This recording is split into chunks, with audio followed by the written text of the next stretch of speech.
it's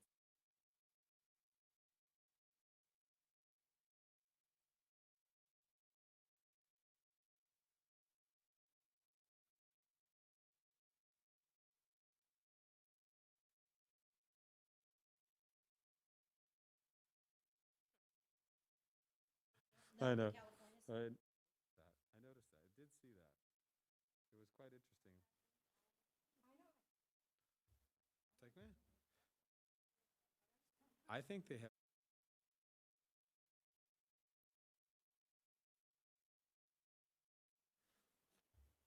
All right, it's 10 o'clock, everybody. Are we ready to rock and roll? All right. Good morning, everyone. It is 10 a.m. on August 18th, Tuesday. This is the regular meeting of the Board of County Commissioners for Washoe County.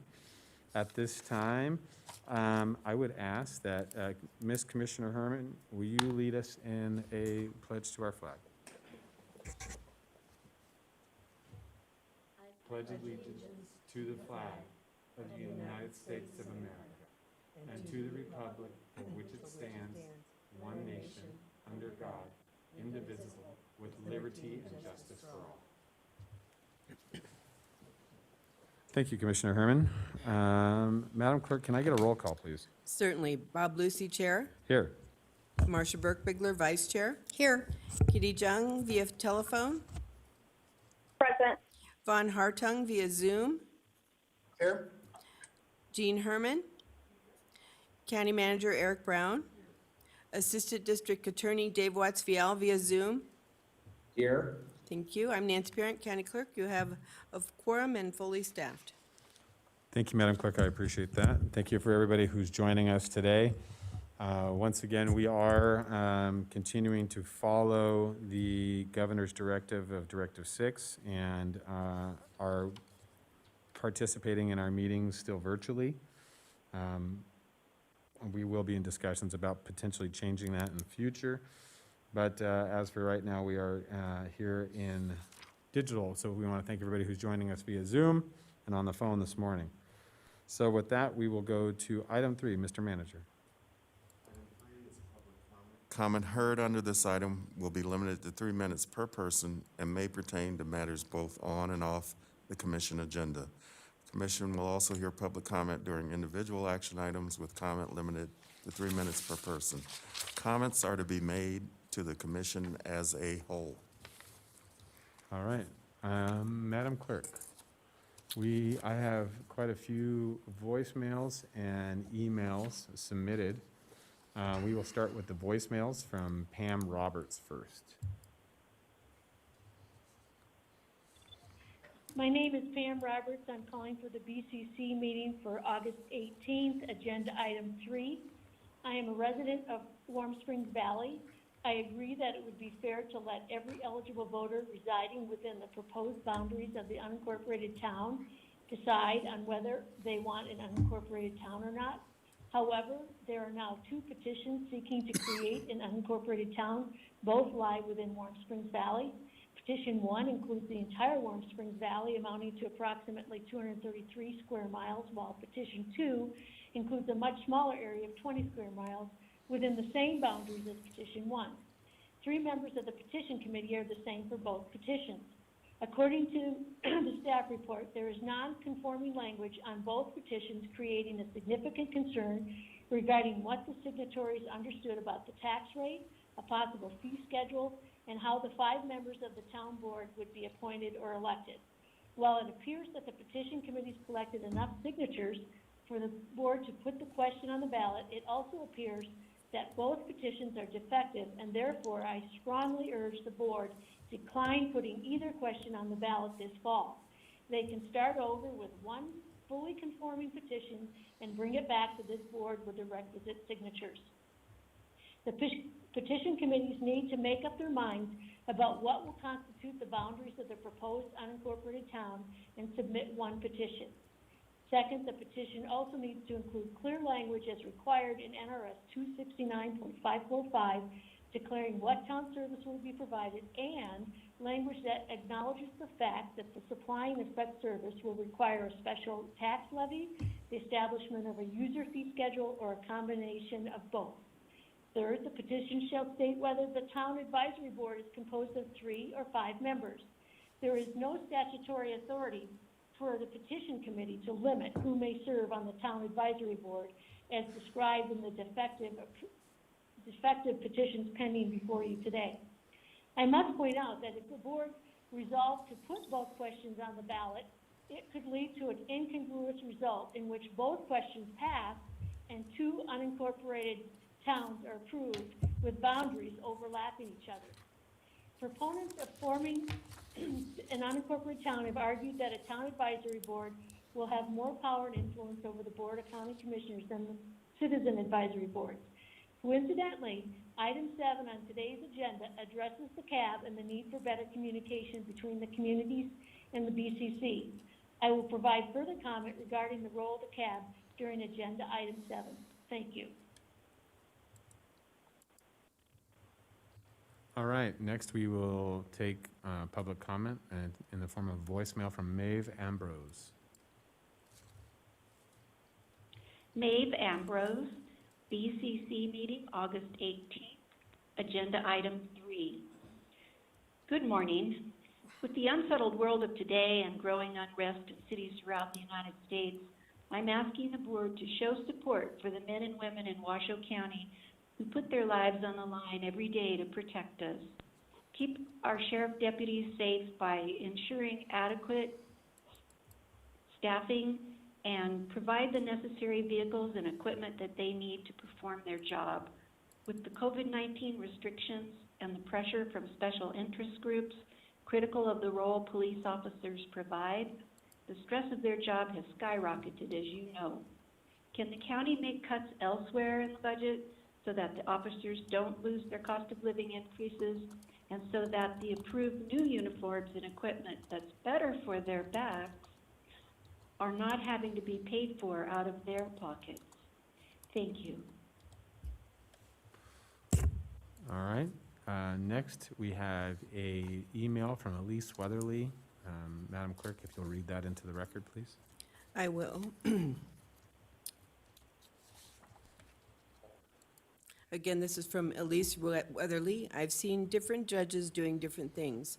I've watched episodes on TV, regular TV, satellite TV, where a man murdered his wife and the judge issued him a 10-year prison sentence because supposedly the prosecuting attorney couldn't put together enough facts and evidence to convict the man, a local university professor, of murder. So they settled for a lesser manslaughter charge. Should we change that to womanslaughter? After 5 years, the murder was paroled. This sent the family of the murdered victim into action. They sued him in a civil court once he was released, and they won a ton of money. Which judge was fairer? I watched American Greed and found this. Scott W. Rothstein is a disbarred lawyer and the former managing shareholder, chairman, and chief executive officer of the now-defunct Rothstein Rosenfeld Adler law firm. He was accused of funding an extravagant lifestyle with a $1.2 billion Ponzi scheme, one of the largest such in history. Wikipedia. The judge walloped him when the scammer was caught and prosecuted.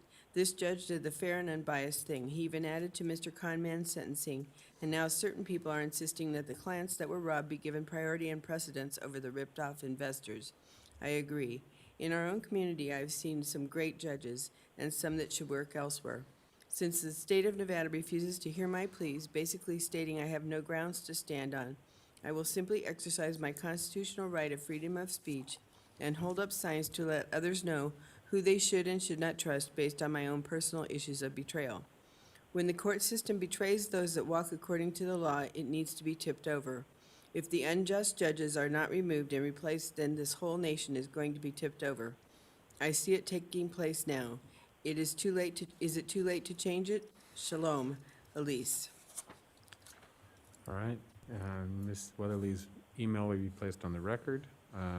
Also, next we have Tammy Holt Still submitted an email and some pictures for the commission. And Madam Clerk, if you'll read that into the record. We received an email and 8 photographs from Tammy Holtstill. Good morning, Tammy Holtstill, Lemon Valley Swan Lake Recovery Committee for the record. My public comment for this morning is the pictures taken 8/12/2020 of your staff polluting the air quality with a known carcinogen, which is a violation and if caught in the act by air quality would have been a fine.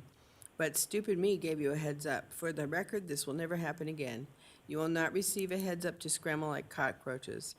The issue also happened on April 19th, 2020, and we were told then by air quality to inform them when you would be working on the HESCO area. For this, for the record, did not happen per air quality.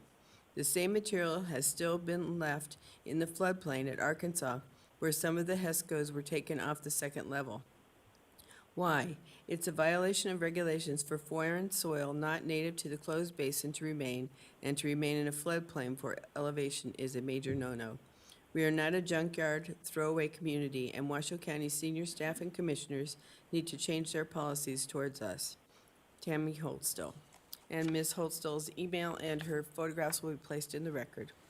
Thank you, Madam Clerk. And our final public comment that's signed in this morning so far would be Mr. Kenji Otto, and he's joining us via Zoom this morning. Mr. Otto, can you hear us, sir?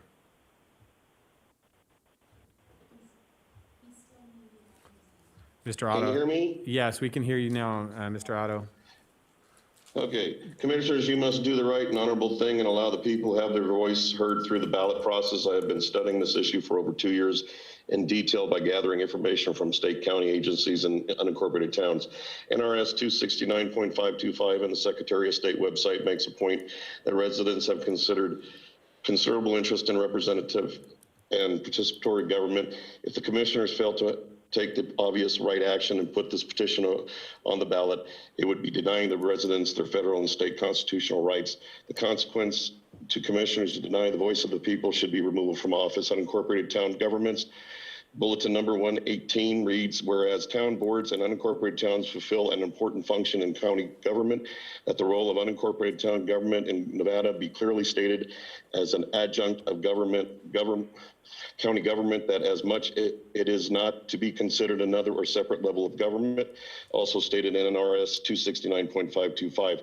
This proves any notion that another layer of government is being added. NRS 269 and 295 are very clear as to what is laid out, as long as the reader is not trying to read into the law what they want to suit their needs. Before any individual signed the petition, questions were asked of the prospective signee to ensure they had full knowledge of what the document stated. Although the staff report shows it coming from the ROV, it has been told to me it was written by Assistant DA Watts, who should be held culpable for erroneous text. I had my attorney, who is a noted expert in his field, look at the staff report, and besides chuckling, he indicated it was written. If this was written by an attorney, the attorney is doing a grave disservice to the county commissioners and the people of the county. My attorney stated by leaving out whole portions of text of a statute would be considered negligent. As such, the writer was misleading in suggesting the ordinance only applies to the residents when it applies to all and does not need to be followed. NRS 269.540 Section 1 states, if the initiative petition method is followed, the procedures established by NRS 295.085 to 295.125 inclusive for the adoption of county ordinances by initiative petition shall be followed. Anyone who suggests any deviation from NRS 295 should be investigated for possible criminal wrongdoing. Since we are on the word games, NRS 0.025D shall imposes a duty to act. Thank you. All right. Thank you, Mr. Otto. Appreciate it. We have now Mr. Larry Chesney joining us via Zoom. Mr. Chesney, can you hear us, sir? Yes, can you hear me? Yes, welcome, Mr. Planning Commissioner. Okay, my name is Larry Chesney. I live in Palomino Valley. I am a Washoe County Planning Commissioner, and I'm speaking as an individual today. I would like to speak to agenda item number 7, reformulation of the CABs. I've been a participant of the CABs for 14 years in one form or another. I was on the CIRP when Katie Simon and Bonnie Weber and a few commissioners decided that they wanted to dehorn the cabs and take the ability of the people to have regularly and documented meetings to advise our representatives, which I consider the county commissioners' representatives, not our rulers.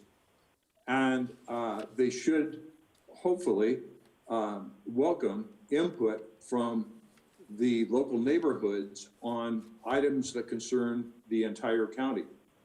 And so I would beg and offer today that in the staff recommendations, you not go for just one of the three, but look at a hybrid in which you bring the cabs back under the county manager's office, take it away from community development, and allow the cabs to have regularly scheduled meetings. There was an issue about financing.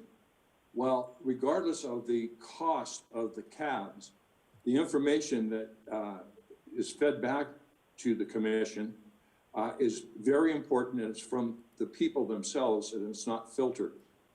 So when it comes to cost, you have to realize that the money that you're spending is the tax dollars of the people that are trying to communicate with you. So that doesn't really hold water in the community. And trust me, I am in contact with people all over the county and the folks that are involved with the cabs. And the drums are beating and they're not happy. They want the ability and they want a direct pipeline to you county commissioners. So that's my input on item 7. On item 8, the staff report has not been available for review for the past 3 days on the website. So I have the question is, has that item been pulled? And I know this is not a discussion session, so I would just like to plant that seed and hopefully we get an answer on that. So I want to thank you for your time and wish you all a great day. Thank you, Mr. Chesney. All right, is there any further comment via Zoom? All right, seeing no further comment, no further comments been submitted this morning. What? We'll take 1 second to see here.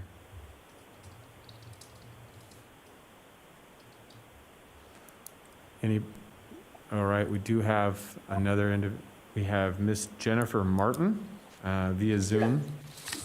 Miss Martin, can you hear us? Yes, I can. Can you hear me? Yes, we can. You have the floor is yours, ma'am.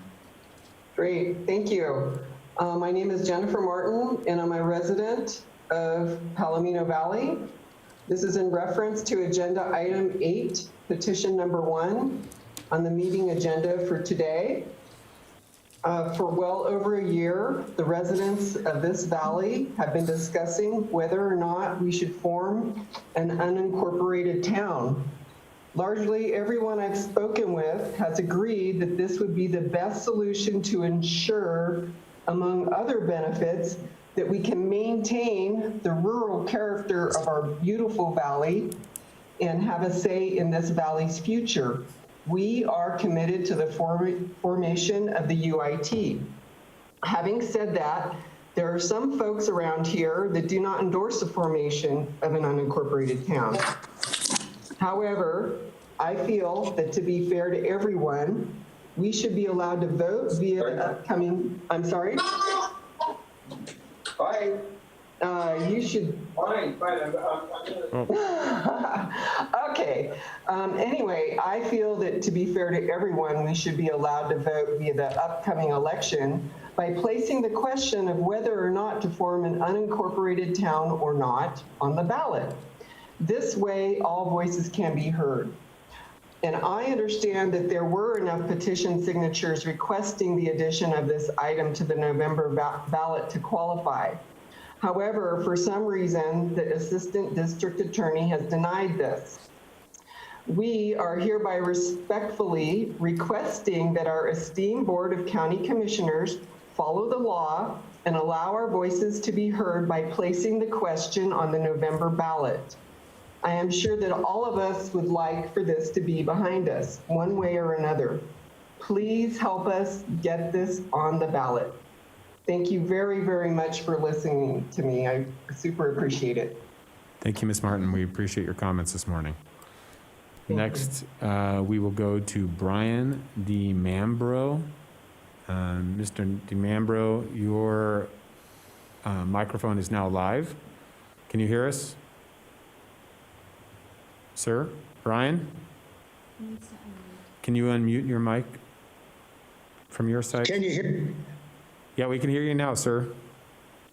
Okay, sounds great. Hi, my name is Brian DiMambro, and my wife and I were property owners and residents of the Warm Springs Valley. We reside at 645 Serenity Place. We've been residents here for the past 18 years. I'm writing, what I'm wanting to talk about today happens to do with item 8, petition 1, which is the unincorporated town.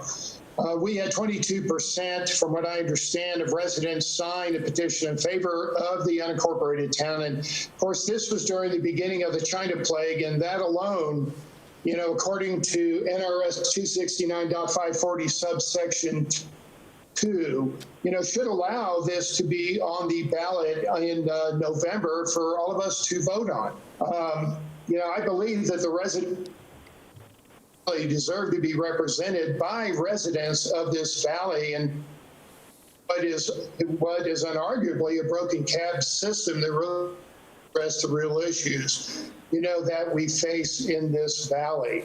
And so I asked the members of the BOCC to please allow this, according to NRS 269.540 subsection 2, for this to be on the ballot so we can vote, either approve it or not. And tonight we are in favor of the creation of a unincorporated town in the Warm Springs Valley based on petition 1. Much for your time, and I wish everybody a great day. Thank you, Mr. DiMambro. All right, next we will go to Rhett Wiggen, who is joining us via Zoom. Mr. Wiggen, can you hear us, sir? Yes, I can hear you fine. Can you hear me? Yes, we can, sir. The floor is yours. Yes, I also want to emphasize what Brian DiMambro and other people have said regarding unincorporated township being able to vote on this petition. 1, I have been a resident here of Warm Springs Valley, Palomino Valley area for over 10 years. I'm a combat veteran, and I choose to live out here. I chose this place because I heard that there was a chance of this becoming an unincorporated township, and I chose this place in order to pay my taxes to the county. I wish you would give us the opportunity to put this petition on to vote so that we can actually vote this in a democratic process. I am rather disappointed in our council, other than Jeannie, not supporting the people's will, and they're wanting to vote in a democratic process, which is a constitutional right that I fought for. I want you to please honor this.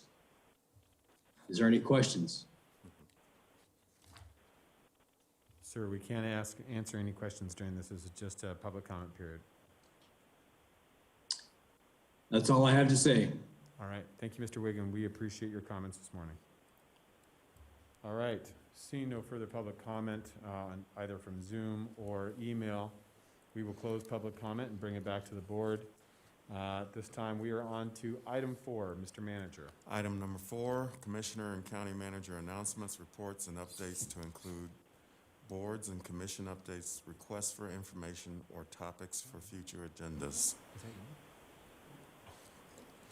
Mr. Manager, do you have anything for us this morning? I have nothing this morning. All right. I will go to our Madam Vice Chair. I have you signed in first. Thank you very much. So I have just a couple of things this morning. I want to know if we at the county shouldn't be considering putting a fee cap on delivery of food, pharmacy, and stuff like that on the delivery services. Things such as,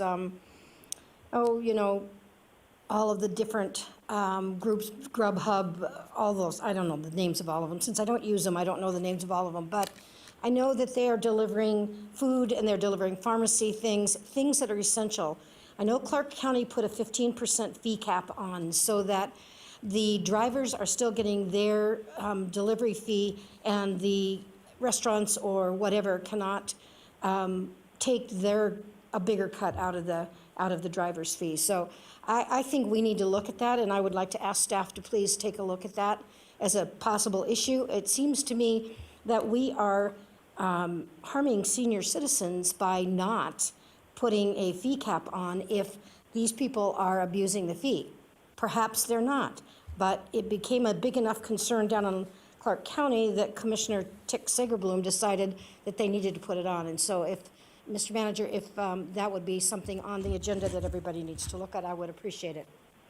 So I also have some concerns about the journalist Donnell Dyke Anukum, who was attacked during the Black Lives Matter issue. He was attacked by two non-black people, and those two people have been found, and arrest warrants were issued for them for some stuff that they did over in Visalia, California, which is where they live.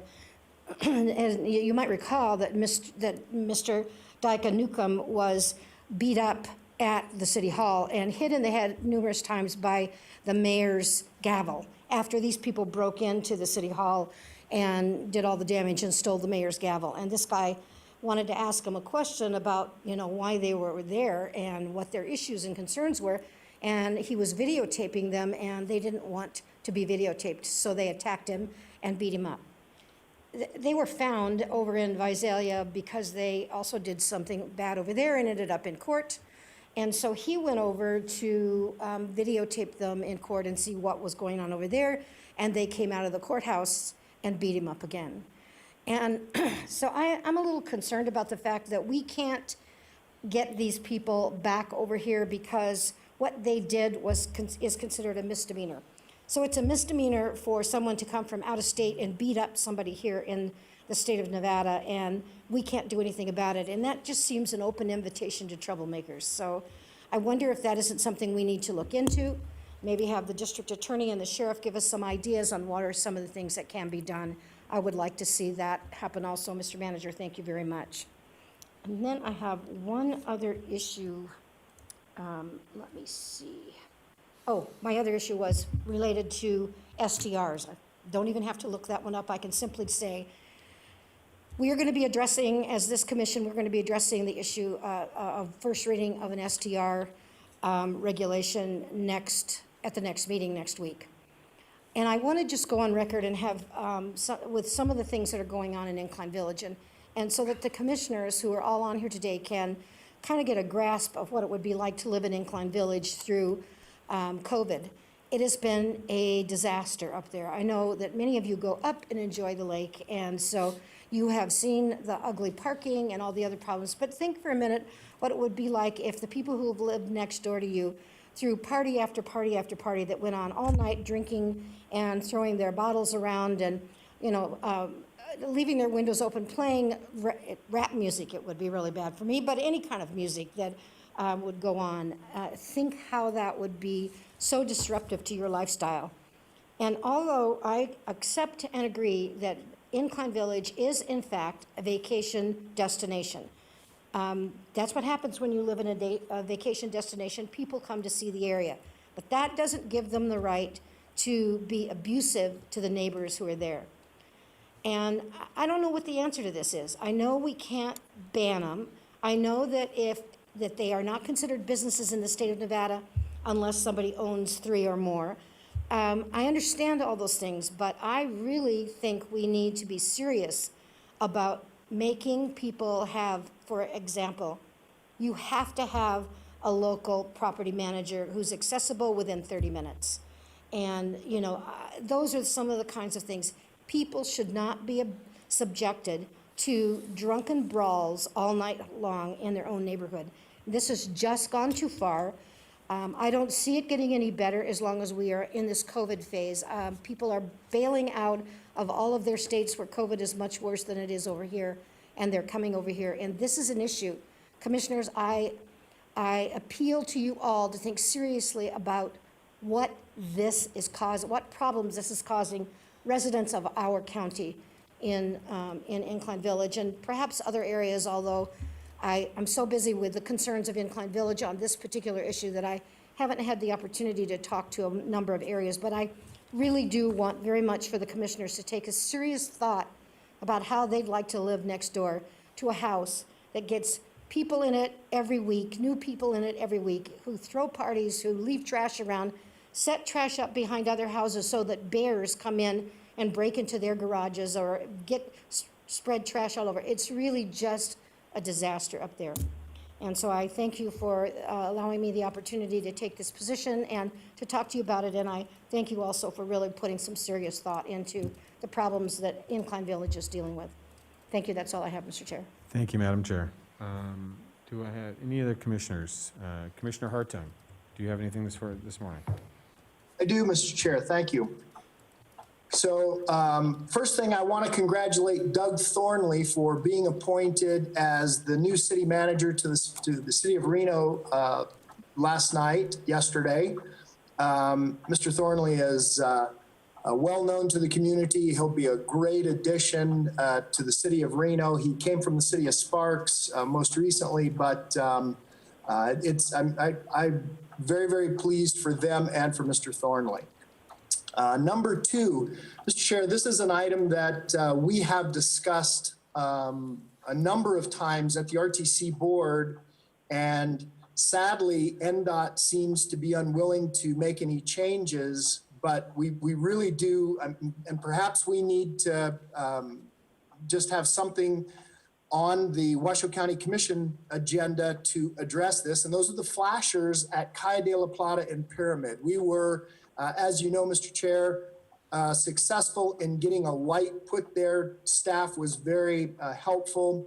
It was a very dangerous intersection, but the warning lights just flash. And I got a call this weekend from a fellow who blew through the intersection himself with towing a 4-horse trailer.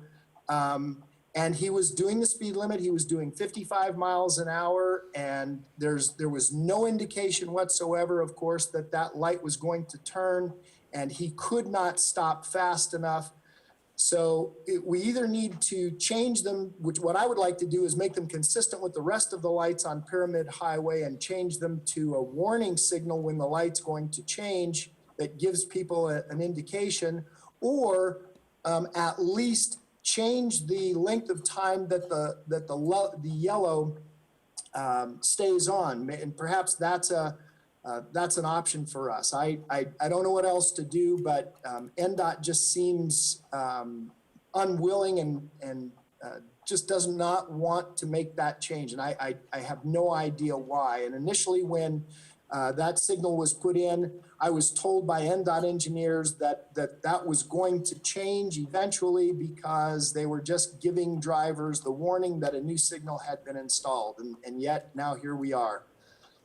So then my final thing, item number 3, is for the manager and I don't know who's handling our CARES Act funding. Would it be possible to add the Boys and Girls Club into the CARES Act funding? I know there have been other counties across the state who have added the Boys and Girls Club in. They do wonderful work.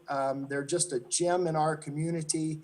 And if we could potentially give them some assistance, if there is any ability to do this, I think it would be money well spent. And that's all I have, Mr. Chair. Thank you. Thank you, Commissioner Hartung. All right. Commissioner Jung, do you have anything this morning in addition? No? No, thank you. Okay. First of all, I have a few comments this morning. First of all, I want to, on behalf of myself and the Washoe County, welcome 45,000 students back to school today for their first day of school. May it be different. I hope you have a wonderful and very successful year in school, whether you're starting kindergarten or you're rounding out your senior year in high school. I think we wish you the best this year. We know it's difficult, but we wish you all the luck you have, and also to the teachers and all the staff that have worked diligently over the last week and a half to get the schools up and running and ready to go. We're thankful for all the work and time you put into that. Secondly, what I'd like to point out is that I want to give some gratitude to our Human Services Department, Amber Howell, Kim Schweigert, and the staff over there. As of Friday, we did move all of the female population into our place, and then now are currently residing at our place. So not only do we have families and children, but we now have as well our female population, which is going to be tremendously helpful for that population in regards to maintaining their ability to get services. So want to point that out. I also want to thank Dave Ayazi.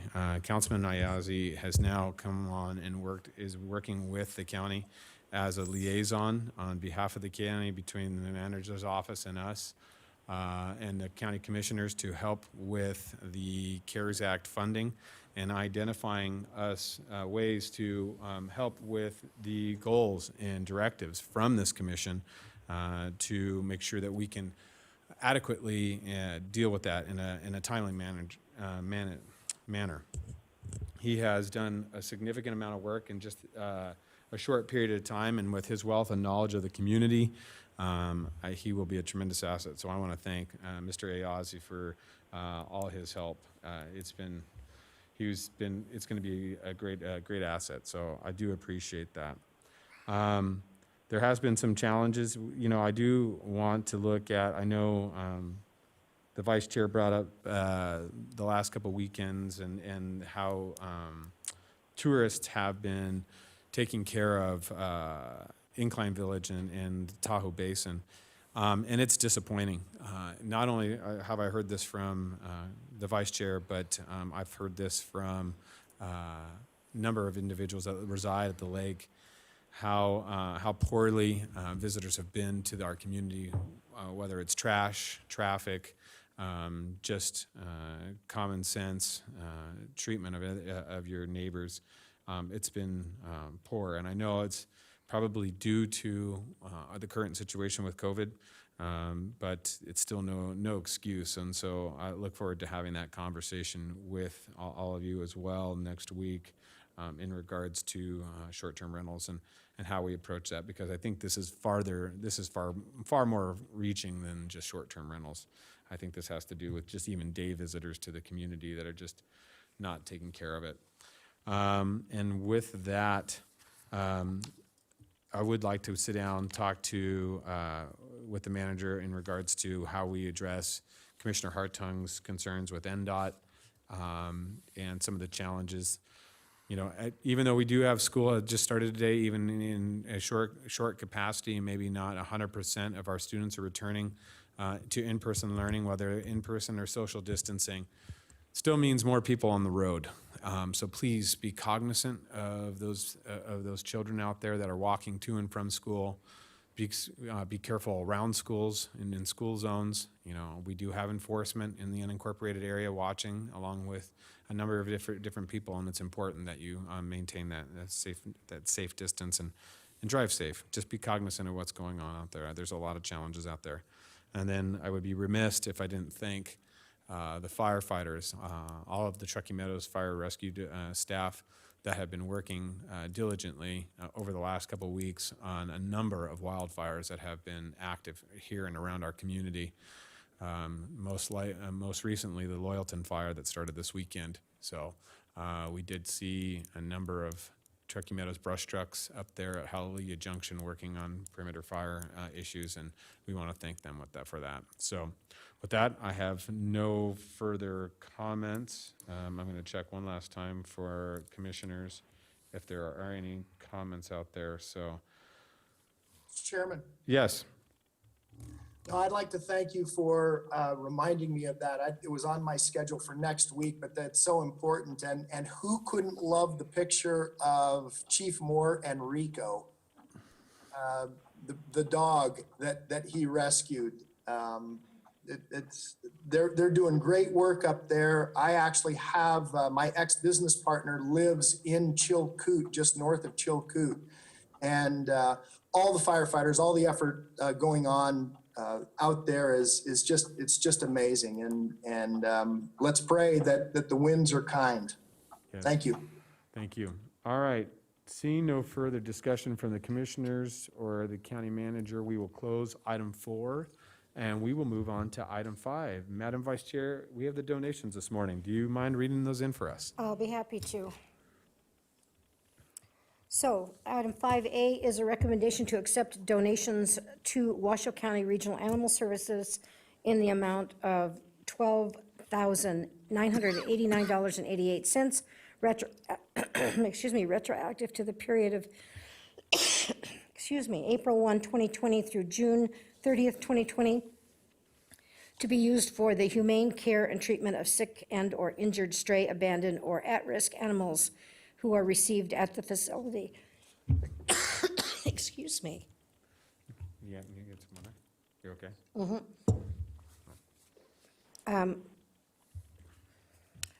And we want to express appreciation to all of the thoughtful contributions that we get from all of our citizens who care so much about our animals. 5B is a recommendation to accept a one-time appreciation gift donation estimated in the amount of $9,859 from private citizens. Goodness.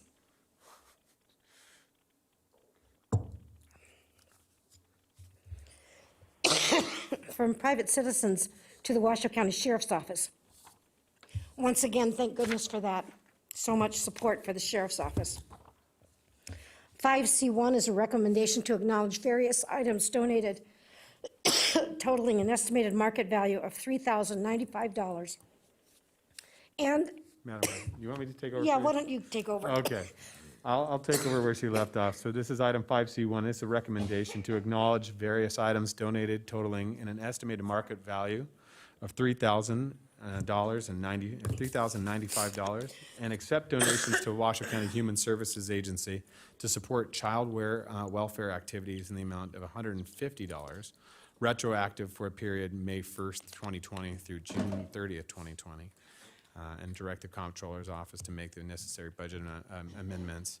We always want to thank all those individuals that reach out and take care of our human services. They do so much work for our children and that vulnerable population within our community.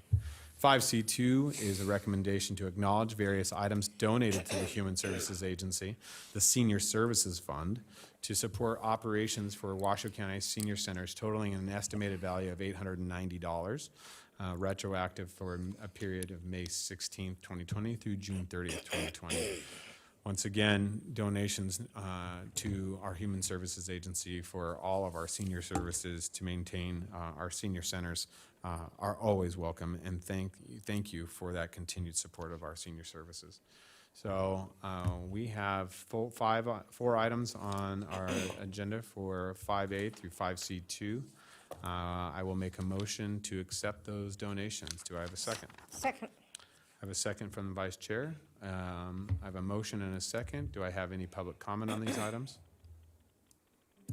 Seeing no public comment, we will, I'll call for the vote. All those in favor signify by saying aye.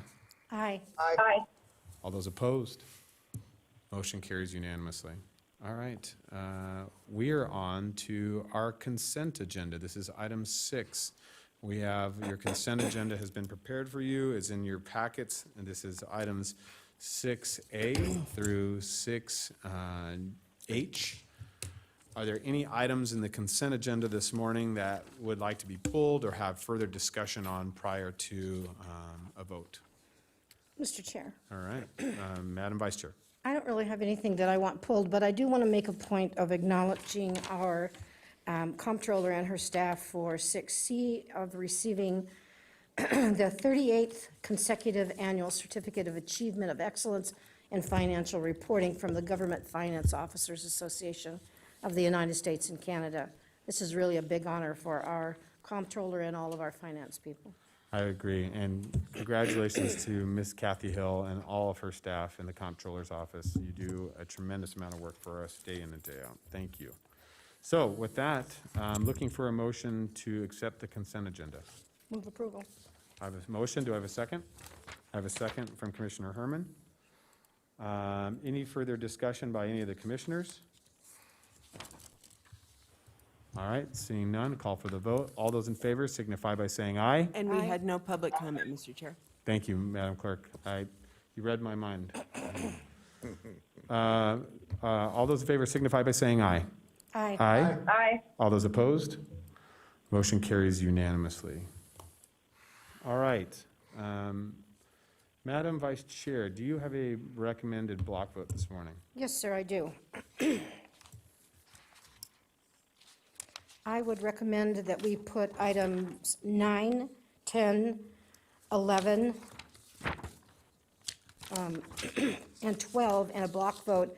And I would like to take the opportunity to express my deep gratefulness to, for item 11, to the Dave and Cheryl Duffield Foundation for once again stepping forward to help with additional policing services in Incline Village. And they have given us a donation from their foundation in the amount of $1,089,090.44 with no required match from the county for 2 full-time deputies to be placed in Incline Village. And that is just such a necessary and important issue, particularly now that we're dealing with the COVID issue and there's so many people up there. So I want to put that point in. But that is a motion to put 9, 10, 11, and 12 in a block vote. All right, Mr. Manager, will you read those into the record for us? Do we have a second, Mr. Chair?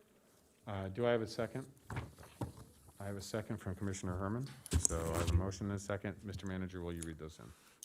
Item number 9 is a recommendation to approve an FY20 Emergency Management Performance Grant, letter of intent stating that the State of Nevada Division of Emergency Management awarding $170,877, county match required for FY20, $177,877 county match required for FY 2020, including funds to be used for travel retroactive from October 1st, 2019 through March 31st, 2021.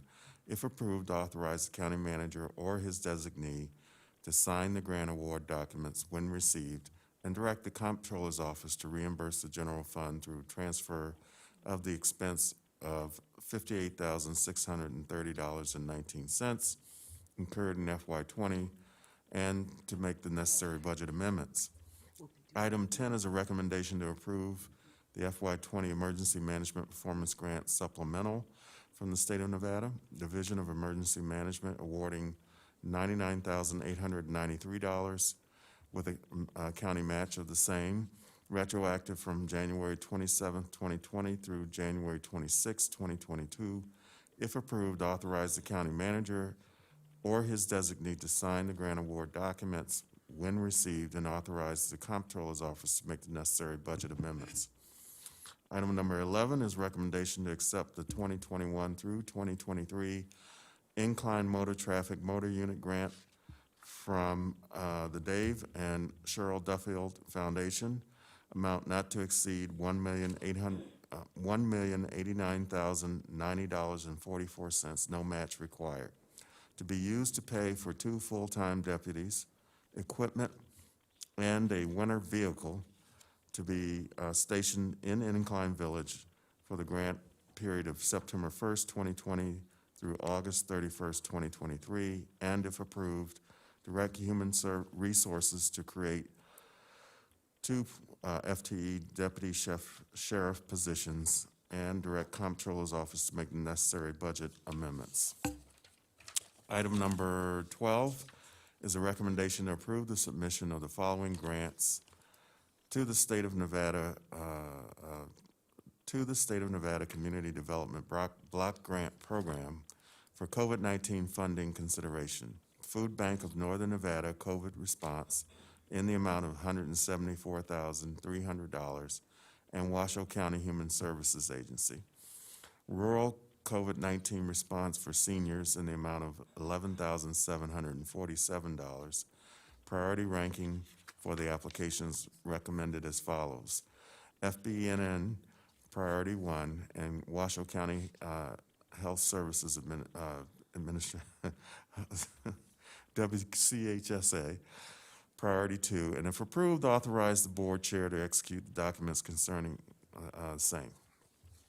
All right, thank you, Mr. Manager. So we do have a motion and a second for the items in the block vote. Commissioner Hartung, further discussion. Thank you. I like Commissioner Burkbigler, I wanted to recognize the Duffields there. They've been wonderful community partners. I mean, this is just another in the long list of great things that they've done, especially with the SO. I'll draw your attention back to the fact that they gave us a large sprung structure that will eventually be used somewhere in Washoe County, likely for the sheriff's office. But these kinds of matches or these kinds of grants rather with no match are just absolutely amazing. And we are blessed to have them in our community. So I just wanted to say thank you. Thank you, Commissioner Hartung, appreciate that. Madam Clerk, do we have any public comment? We have no public comment on any of the block items. Thank you, On Madam. via email. I am getting a sign that we know, neither do we have any public comment on Zoom, so I will call for the vote. All those in favor signify by saying aye. Aye. Aye. All those opposed? Motion carries unanimously with all commissioners voting. All right, so we are back to item 7. Mr. Manager. Item 7 is a recommendation to accept a presentation on citizen advisory boards and related or supplemental community engagement resources such as 311 program within the unincorporated Washoe County, confirm board vision for engagement, and provide direction to staff to pursue one of 3 options for advisory boards and related supplemental community engagement resources, which may include 1, expanding the manager's office communications team to create a comprehensive community engagement program as a supplemental or additional community engagement resource to the CABs. 2, expand the existing CAB program to include items that are not development related. Or 3, continue with the existing program with no changes. All right, thank you, Mr. Manager. Before we get into let's do this first. We have a presentation this morning for this item from staff, and I would like for staff to go through that. And I believe Mr. Solero is on Zoom for us. And Nancy and Ms. Lewinhagen. So we have Assistant County Manager Dave Solero and our Communications Director Nancy Lewinhagen on Zoom this morning to share with us their presentation. And so with that, the floor is yours. Okay. Good morning. Good morning. Good morning, Chair, and to all the commission. And hopefully you can hear me along with Mr. Solero. We got you. We got you. Okay. We are pleased to be in front of you today to talk about expansion of community engagement and how we can enhance the current CAB program. We are not providing a solution today. Rather, we're gathering input from you as an entire board and to get direction on how to move forward. Just like our current program, we have multiple departments and staff working on all of these programs. And Assistant County Manager Solero and myself are looking at ways that we can expand community engagement for the commission and make it more comprehensive to fit the needs in 2020 and of course beyond. Commissioner, for the record, Dave Solero, Assistant County Manager. We're also working to provide and receive information from the community. We are here to gather input from you as a board, one entity for the 5 different commission districts. It's important to understand that our current Citizen Advisory Board structure is set up for unincorporated Washoe County only. And those advisory boards are defined to provide our commission boards and commissions and the community advice related to specific topics. However, Washoe County services are not just specific to unincorporated Washoe County, and input really should be gathered from all Washoe County residents. We represent everyone in the county, for example, animal services, libraries, human services, even the detention center. Yet the nature of an NRS-defined CAB program leaves all of those out.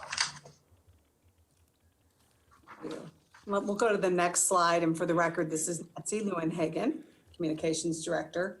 So the question at the end of the day is, what does this look like? And as you know, over the past several months, we met with all of you individually, gathered your feedback, and we had a set of questions for all 5 of you. Out of that feedback, we ended up with a great amount of information for all 5 of you and your unique districts. We also learned what's important to you individually as a commissioner and, of course, from your district. And we distilled it all down and came up with some themes on your responses. We'll go to the next slide. At the top, some of you may be confused about why we have Commissioner A, Commissioner C, Commissioner E, G, I. We really wanted to make sure that the responses here were not attributed to any specific commissioner. The information that we gathered varied, as you can see in this chart, and we also ask you what success looks like as we engage our citizens in each of your districts. That can be seen along the bottom side of this, about really what a CAB program or a community outreach program really looks like for success in your different areas. Different themes have definitely prevailed out of, about how do we share information, how we gain participation, and what the role of Washoe County is as we define the success. With the different themes, there does appear to be a vision that we believe that all the citizens will appreciate. And that is shown here on this next slide. Yes, citizen advisory boards, maybe it looks different as it moves forward. Out of that discussion we had with all of you, we did hear a common theme: to create an opportunity to discuss with and engage residents in community issues without jurisdictional limitations, and to clarify or address misinformation in the community. So important for all of those. So as we move on to the next slide, we talk about the value. Each group that works on any program obviously has something to gain. The value for elected officials and an improved process. And that's what this deep dive is all about today. Of course, getting your feedback. We know there's value to help you make data-based decisions on complex issues to help address at a policy level. The value of reaching our community members to learn what to expect from local government, our service level requests, and share information. The value of identifying trends on community issues, clarifying misinformation and the role of Washoe County.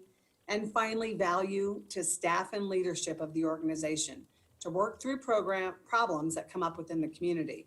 And at the end of the day, we know that can't be done with the current CAB system that we have. We'll go to the next slide.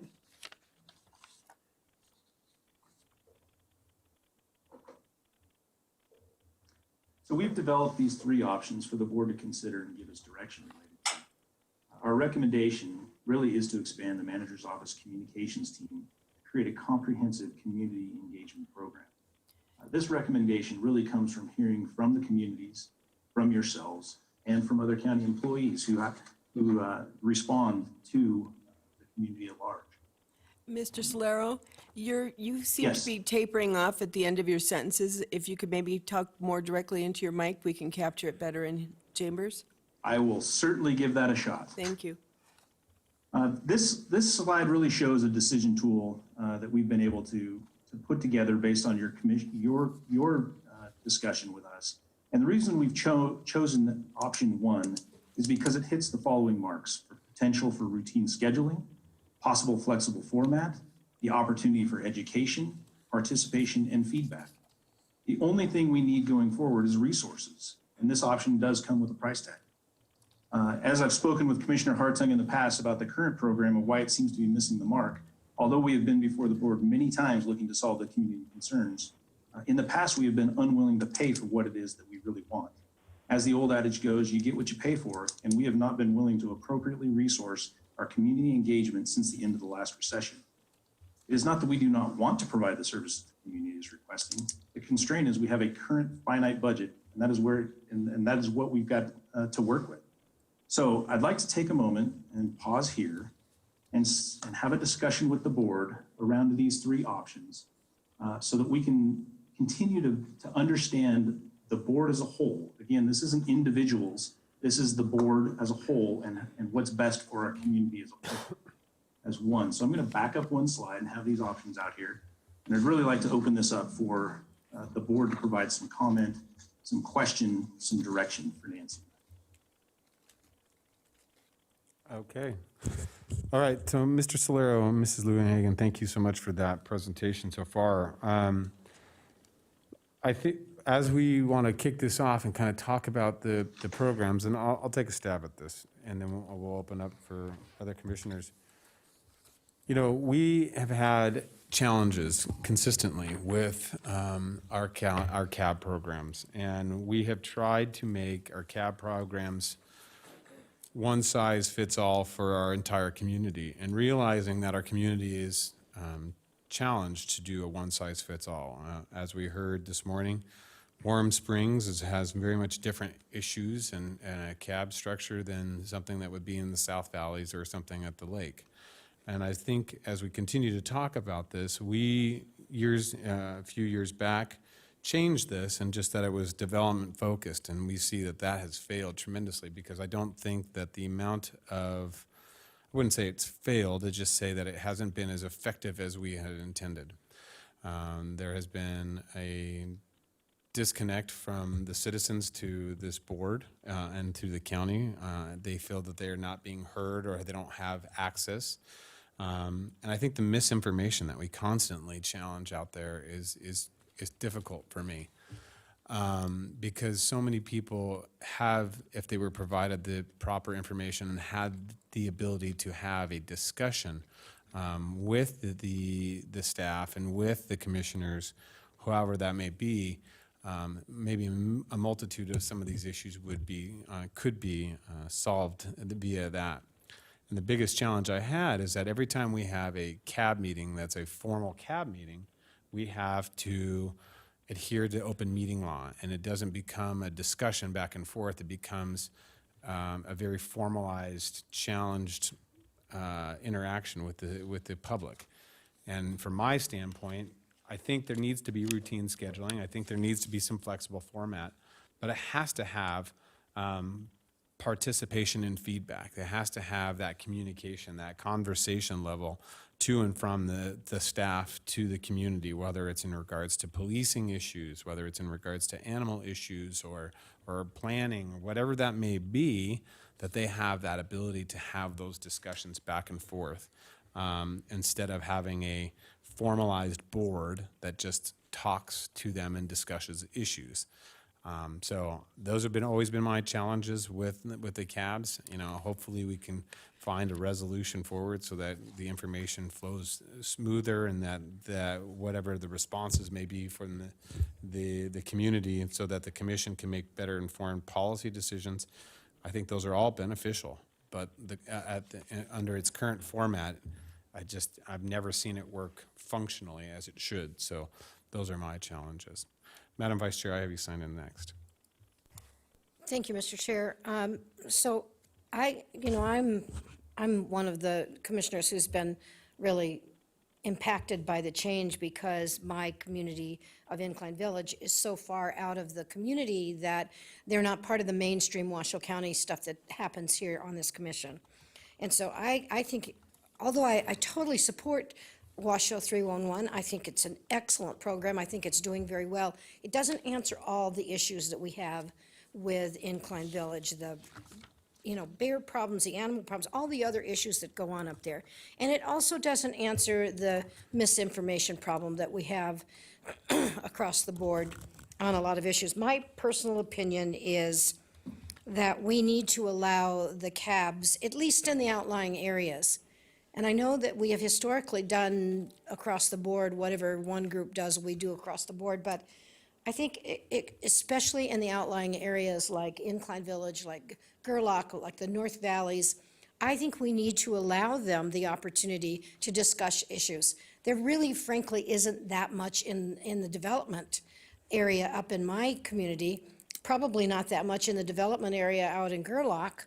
And so I think we need to be able to let the constituents come forward at some type of forum and say, this is an issue that we'd like to see the county take and address. Or it also gives us the opportunity to go to them and say, okay, this is what the legislature did this year. And we don't have that ability. There's no place for that ability to be done right now. So I think that we need to move this to expand, to your number two, expand the existing cab program. I don't have a strong feeling about whether it should be taken out of the community services department and put back under the manager. I don't know which one works better. I think there's a sense that it's not working under community services because when we moved it there, we also made, when it was moved there, all these other changes were also made. And that's what I really think the sense is. But I would leave that in the hands of the county manager and his senior staff as to decide whether he feels that it ought to come directly to him. Even if it continues to stay in the community services area, that does not mean that the county manager isn't going to be directly involved in that. And I'll just stop for a minute and tell you, please forgive my voice. I've had a little asthma attack here. It seems to like to attack me when I'm on the microphone. So forgive my voice. But at any rate, I think, though, that individualized communities need to have topical meetings that allow them to just talk about the issues in general at Incline Village. It gives them vetting opportunities to talk about it. And I know some of the other communities have had trouble getting people to sit on their cab. I don't have that problem in Incline Village.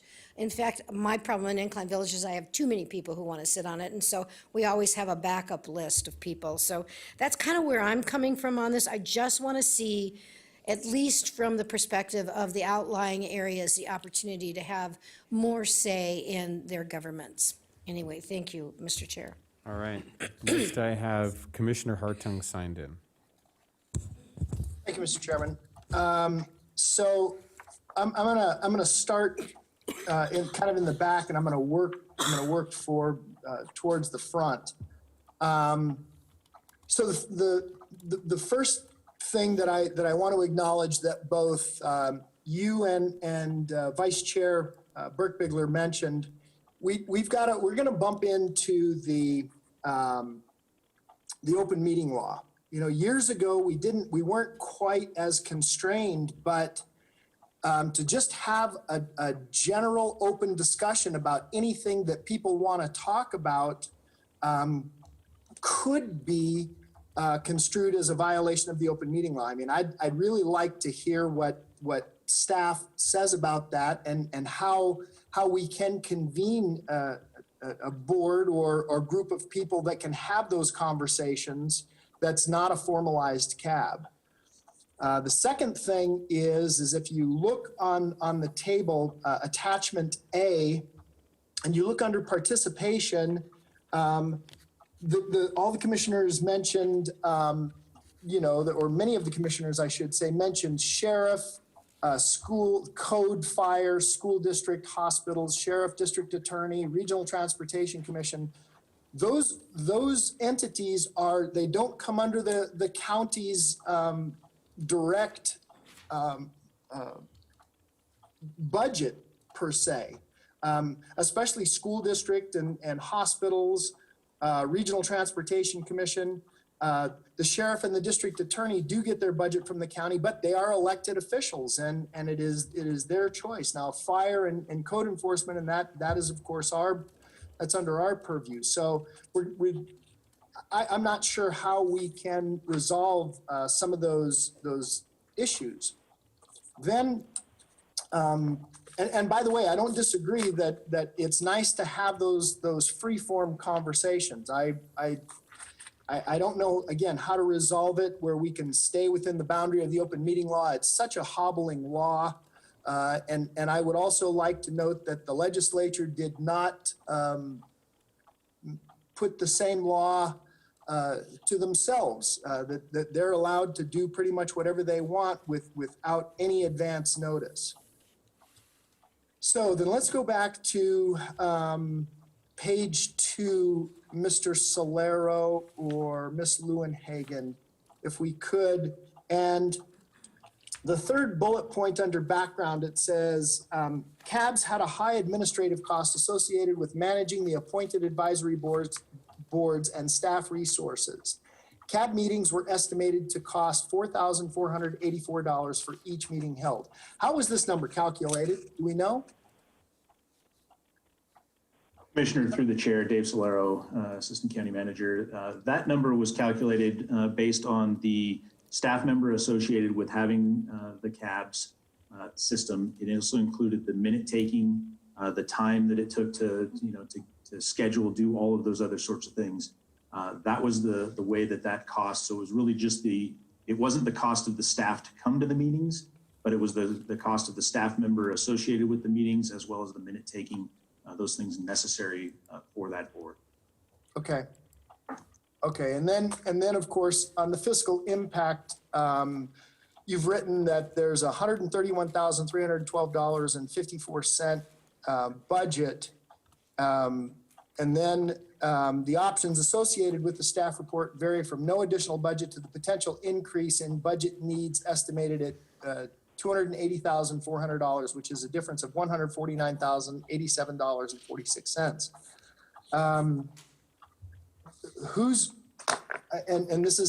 This maybe depends on where we land with this. Have we given any thought to potentially where that extra money could be found in somebody's budget? So Commissioner, again, Dave Solero, we have not. We have looked at this process to say what we currently have and what it would take to at least preliminarily fund a program as recommended by staff. We have not, however, done the deep dive to really understand exactly is that the number and where that money comes from. Okay. There are a few more questions at the end after we have this discussion that I'd like to make sure that we get information from you as a board so that we can continue down this path of defining what this program is, exactly what you want, so that we can put it through the budget process and adequately fund this program. Okay, that's all I have for now, Mr. Chair, and I appreciate it. And just one last comment, and this is going back literally into the 90s when there was a robust training program. In fact, our former county manager, John Slaughter, was over the program. Leslie Roylance ran the program. Bob Webb was one of the instructors, and then they brought in a number of outside entities, DA and et cetera, to kind of train everyone, and then planning staff. And so it was a very, very robust program. And in fact, I still have in my possession 2 of the training manuals that are they're huge. So I know we've kind of gone away from that, but it was in the day when those boards were obviously an extension of the County Planning Commission, Regional Planning, Board of Adjustment, and Design Review, and of course the BCC. So I appreciate the opportunity to make some comments, Mr. Chair. Thank you. Thank you, Commissioner Hartung. Commissioner Herman, I have you next. Thank you. I believe my mic is on. It is. Okay, thank you. I'll put my mask down. So I apologize because I have the most cabs, but I do. I mean, I have Sun Valley, Verdi, Gerlach, Warm Springs, North Valleys. And my people love their cabs. And they've always liked them. I was a cab member for years and years and years. And was very active in it. And I feel like cabs are the training ground for electeds in the future. I think they're a wonderful thing to have because it shows them the organization. It has the control so that people don't get all in a big hissy fit over something and sometimes they get warm, but mostly with your rules that control, you are okay. It's a safe place to be. I find that I've always, for the last 6 years I've been a member of this board, I've had the sheriff's office, I've had the DA's office, I've had the RTC, I've had every institution wanting to come to the cabs to be informative and give information to the people. And that's what the people want, especially in like Sun Valley. My gosh, there's so many different issues there, and people are requesting, people to come from different organizations and give them advice and information and keep them up to date on what the latest things are going on and what's in the future for them. And so I've always been for them. Yeah, Commissioner Hartung was right.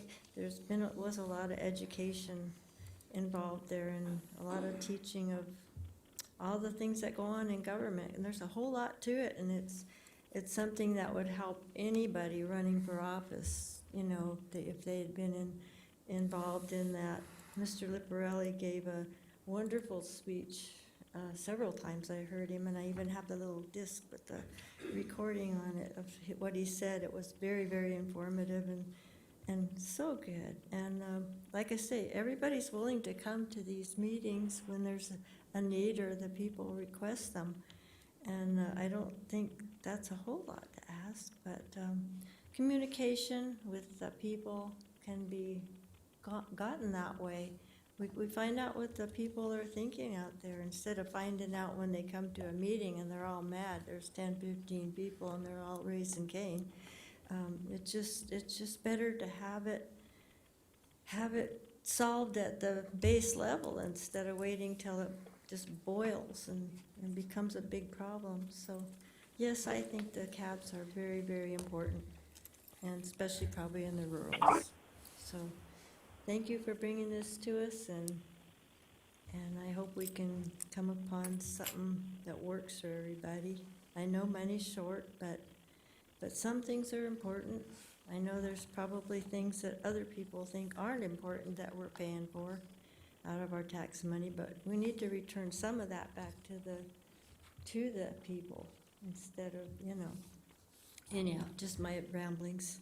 So whether it goes back to the manager's office, it worked there for years. So I think that just could be a good thing.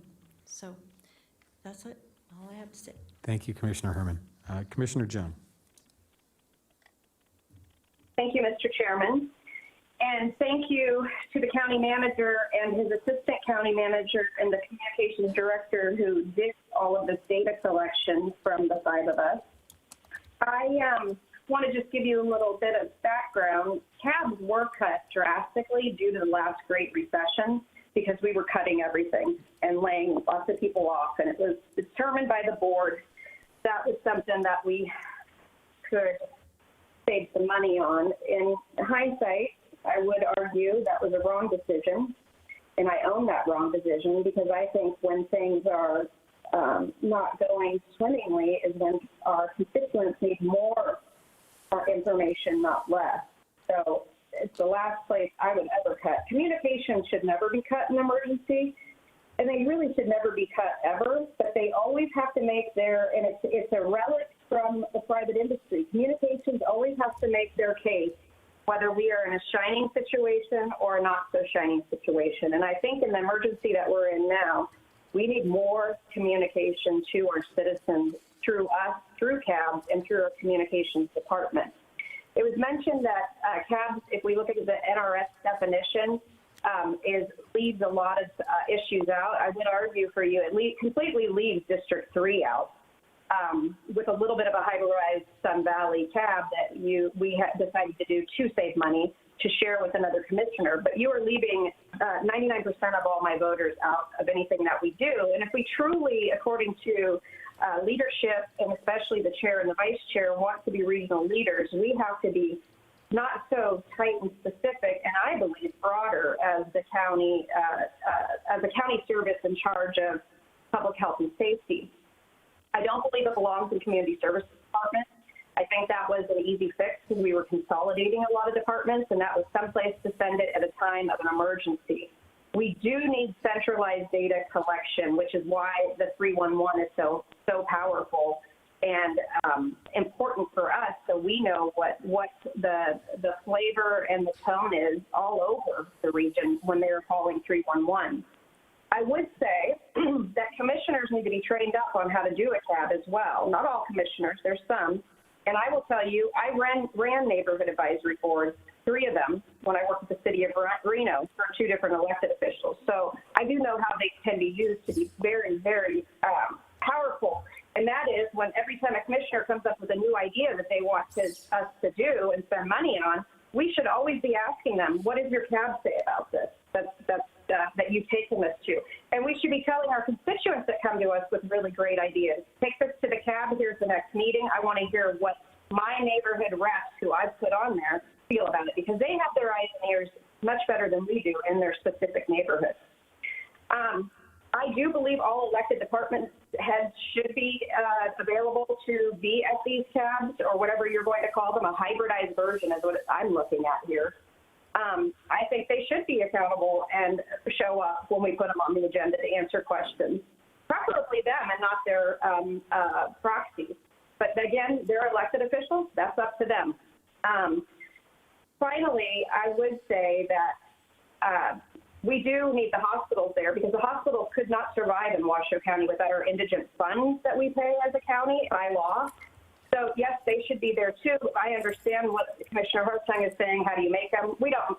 We have other ways that we can do that. Maybe we go meet at their place. I'm not sure what that's going to look like, but I truly believe we are not doing a good service by not having set days and times, because, as you know, all of our citizens are trying to make a living, feed their children, keep a roof over their head, when they always knew there was a date and time to rattle their government.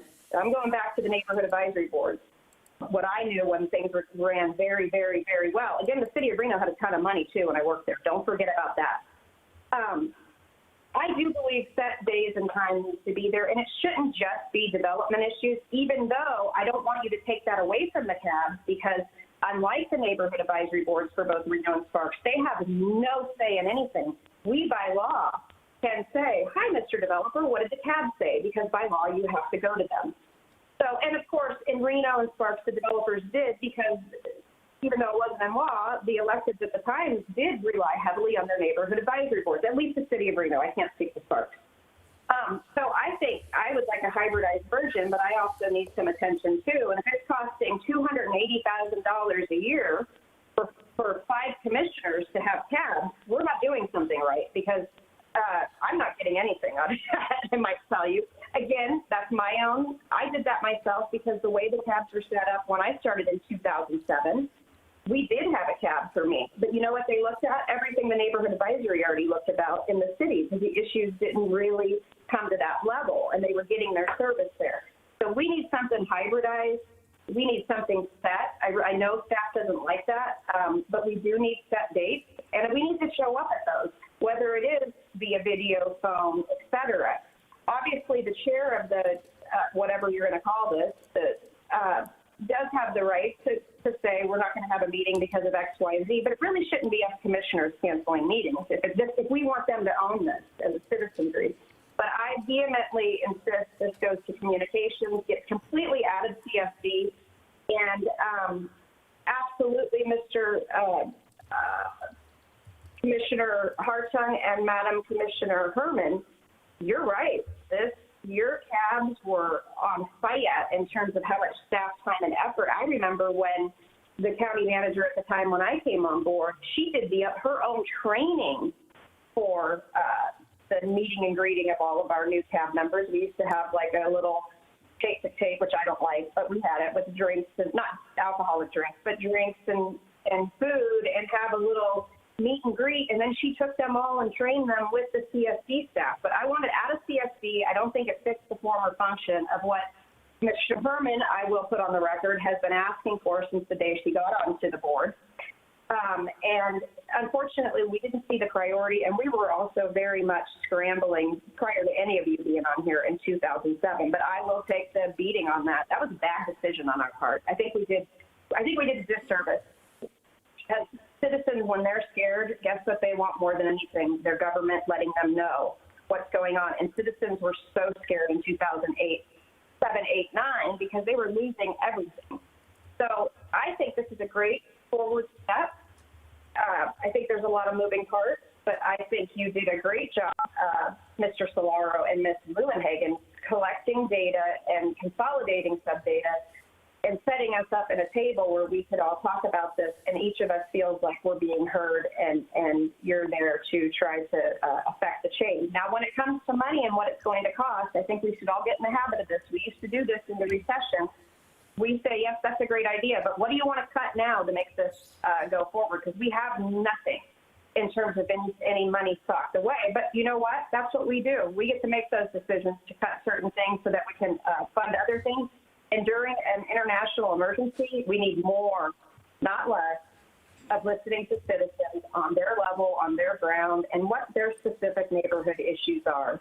And that I'm ready to support whatever staff and the rest of the commission would like to go forward with that. Thank you, Mr. Chairman, for putting this on the agenda and letting us have this very important conversation. And thank you to staff for the hard work.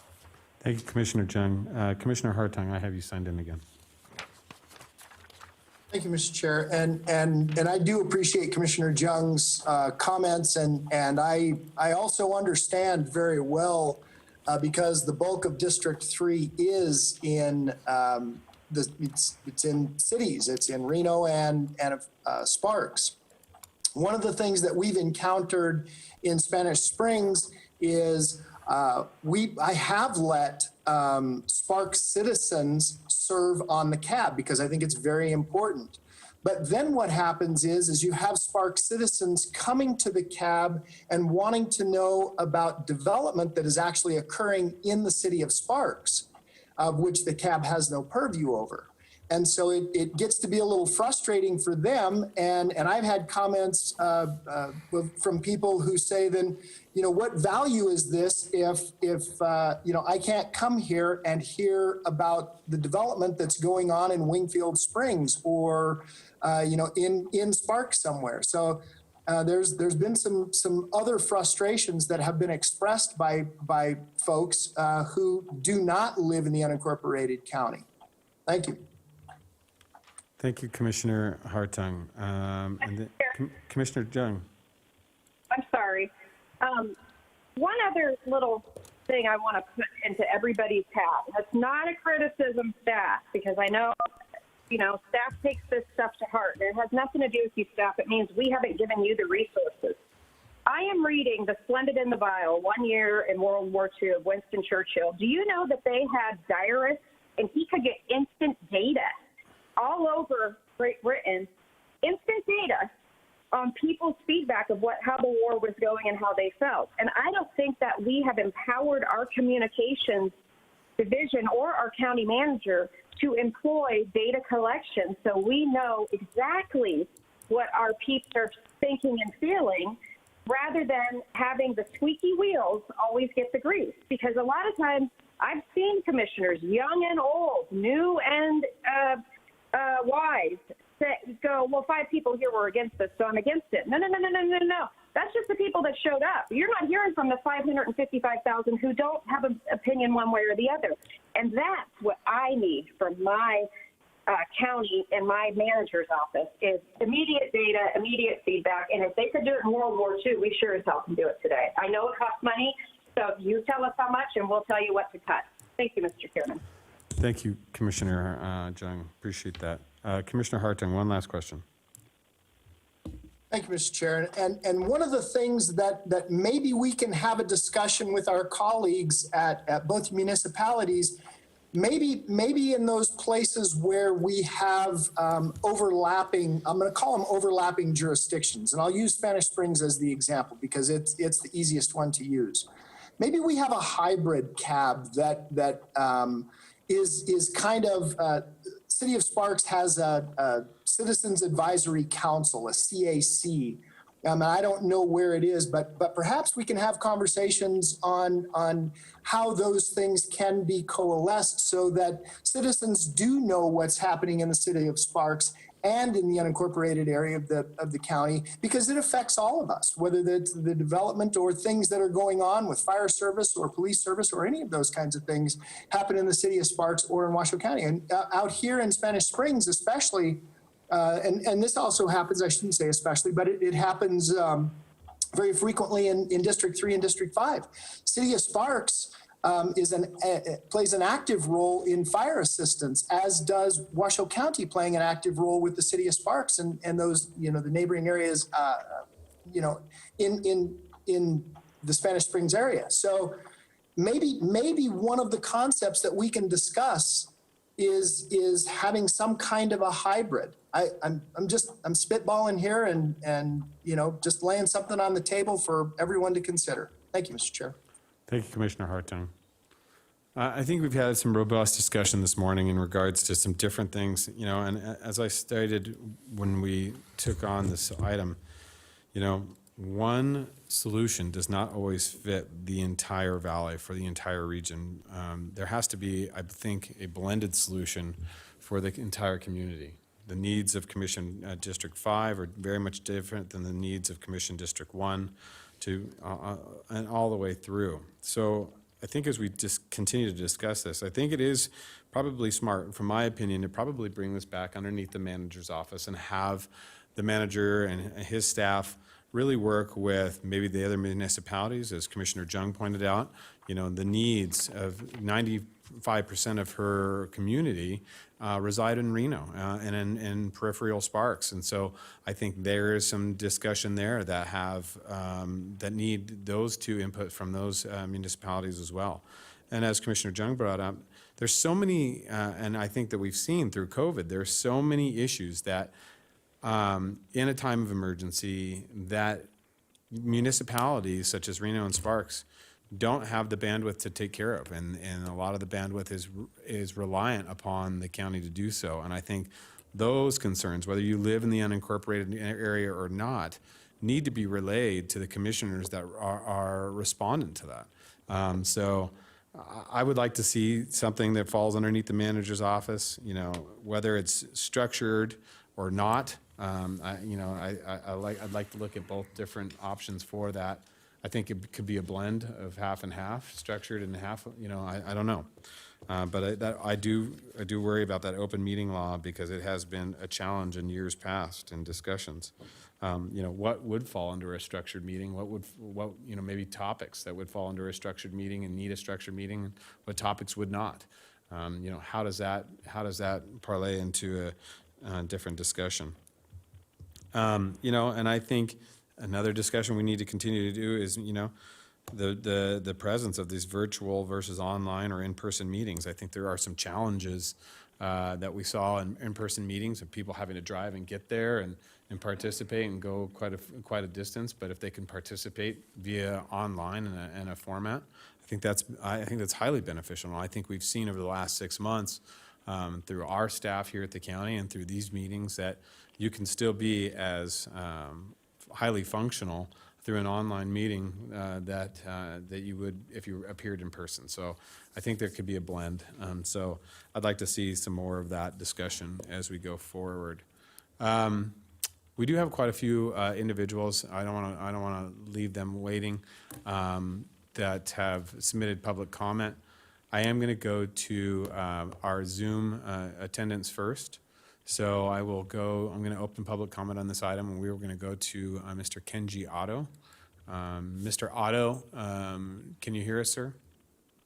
Yes, sir, I can. Okay. Thank you very much. I'd like to say I was on the North Valley Citizen Advisory Board up until recently. I had a mini stroke on May 10th, and so I had to resign most of all of the things I was doing. But I'm really, really happy to hear this discussion on what the citizen advisory boards can do more and be more to the community. I know that as a advisor, I heard a lot of people saying they were disheartened with the fact they didn't feel like they were being listened to by the county commissioners and being heard for what they really would like to see in their communities. I'd like to recommend that, and I'm glad that Commissioner Hartung mentioned expanding or doing a hybrid of the cabs. But one of the things is, as again, I've really been studying the town advisory board issue and the towns.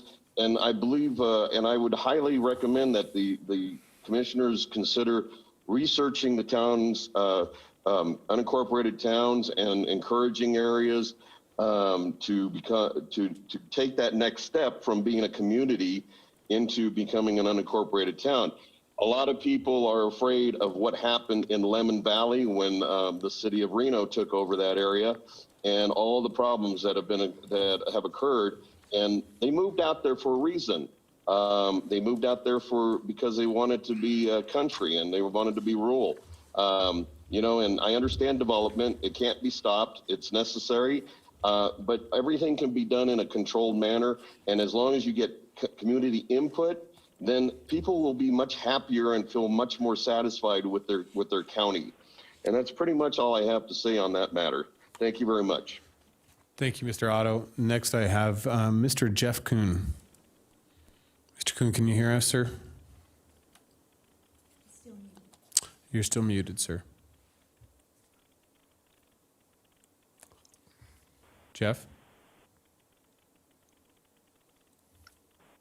Okay, can you guys hear me? Yes, we can hear you now. The floor is yours, sir. Yeah, I'm actually on the Zoom meeting for item number 8, but I have some concerns on some of the things being discussed about open meetings versus closed meetings back a little bit ago. My concern arises when I hear such statements as the laws that speak to open meetings as a hobbling law. As a constituent to the county, I find that extraordinarily concerning. Public meetings are there for an express purpose of providing information, open information between the constituents and their elected officials. Having heard references within this general area of discussion about others' meetings, without hearing what their constituents are thinking of they're going to closed meetings, it's really not an issue that should be discussed. And I think what I'm coming to is that when there's budgetary items that people aren't sure on, then you guys have abilities to communicate with each other back and forth before meetings. You have the agendas, what's going to come up. If you are not prepared, if you gentlemen are not prepared to speak to budgetary items, then perhaps it would be best for your constituents if you didn't bring them up in the options of bringing closed meetings in the future. That's extremely alarming to me. You guys are there because we voted you in. You guys have taken oaths of working for us. And when we have such generalized statements as those, to me, they just seem like they're muddying the waters. If there were well-prepared and well-documented positions, boy, I'm all with you, totally in support. So I just wanted to have that comment because when item 8 comes up, I would not like to be speaking with a body that would rather, due to budgetary constraints, which I understand budgetary constraints, I do.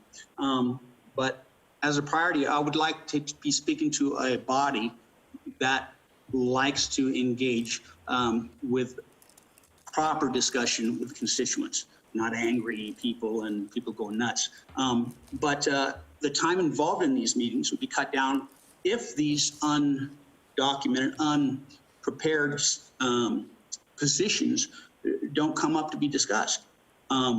Anyway, just a quick comment. I thank you guys so much for listening to me. Thank you. Thank you, Mr. Kuhn. Next, I have Mr. Larry Chesney signed in. Mr. Chesney, can you hear us? Yes, I can. Can you hear me okay? The floor is yours, sir. Yes. Okay, great. That was an excellent presentation by staff. I want to commend them on that. If you look at the slide on key discussion questions and issues, it really covers the majority of the discussion that needs to take place. I am not really excited about comparing Washoe County cabs with the city of Reno NABs. That's a Reno issue.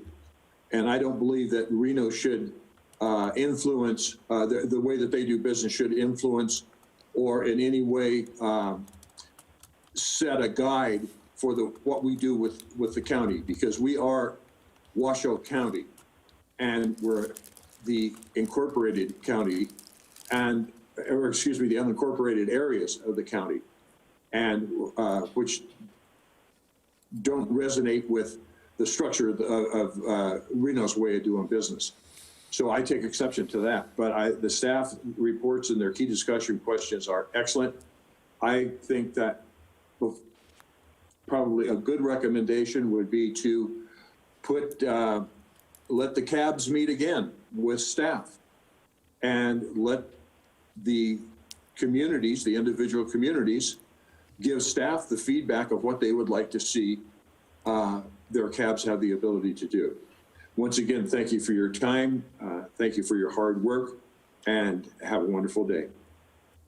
Thank you, Mr. Chesney. All right, next I have voicemails, Madam Clerk, from Pam Roberts. So we'll play that voicemail now.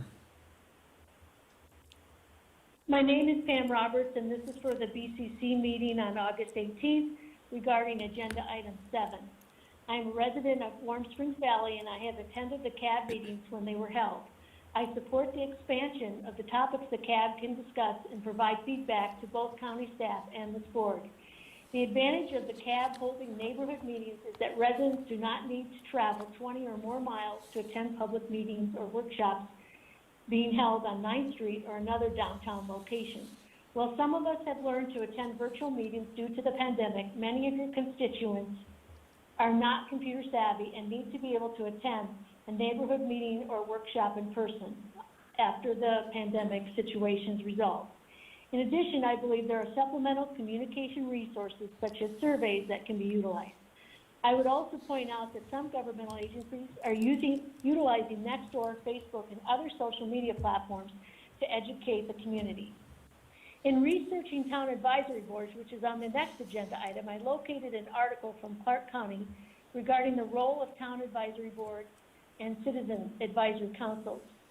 The main difference that an unincorporated town is a political subdivision of Clark County created to generate area-specific taxes in order to provide additional urban services such as parks and recreation, streets, roads, fire protection, and utilities. This sounds like the role of the general improvement districts in Washoe County.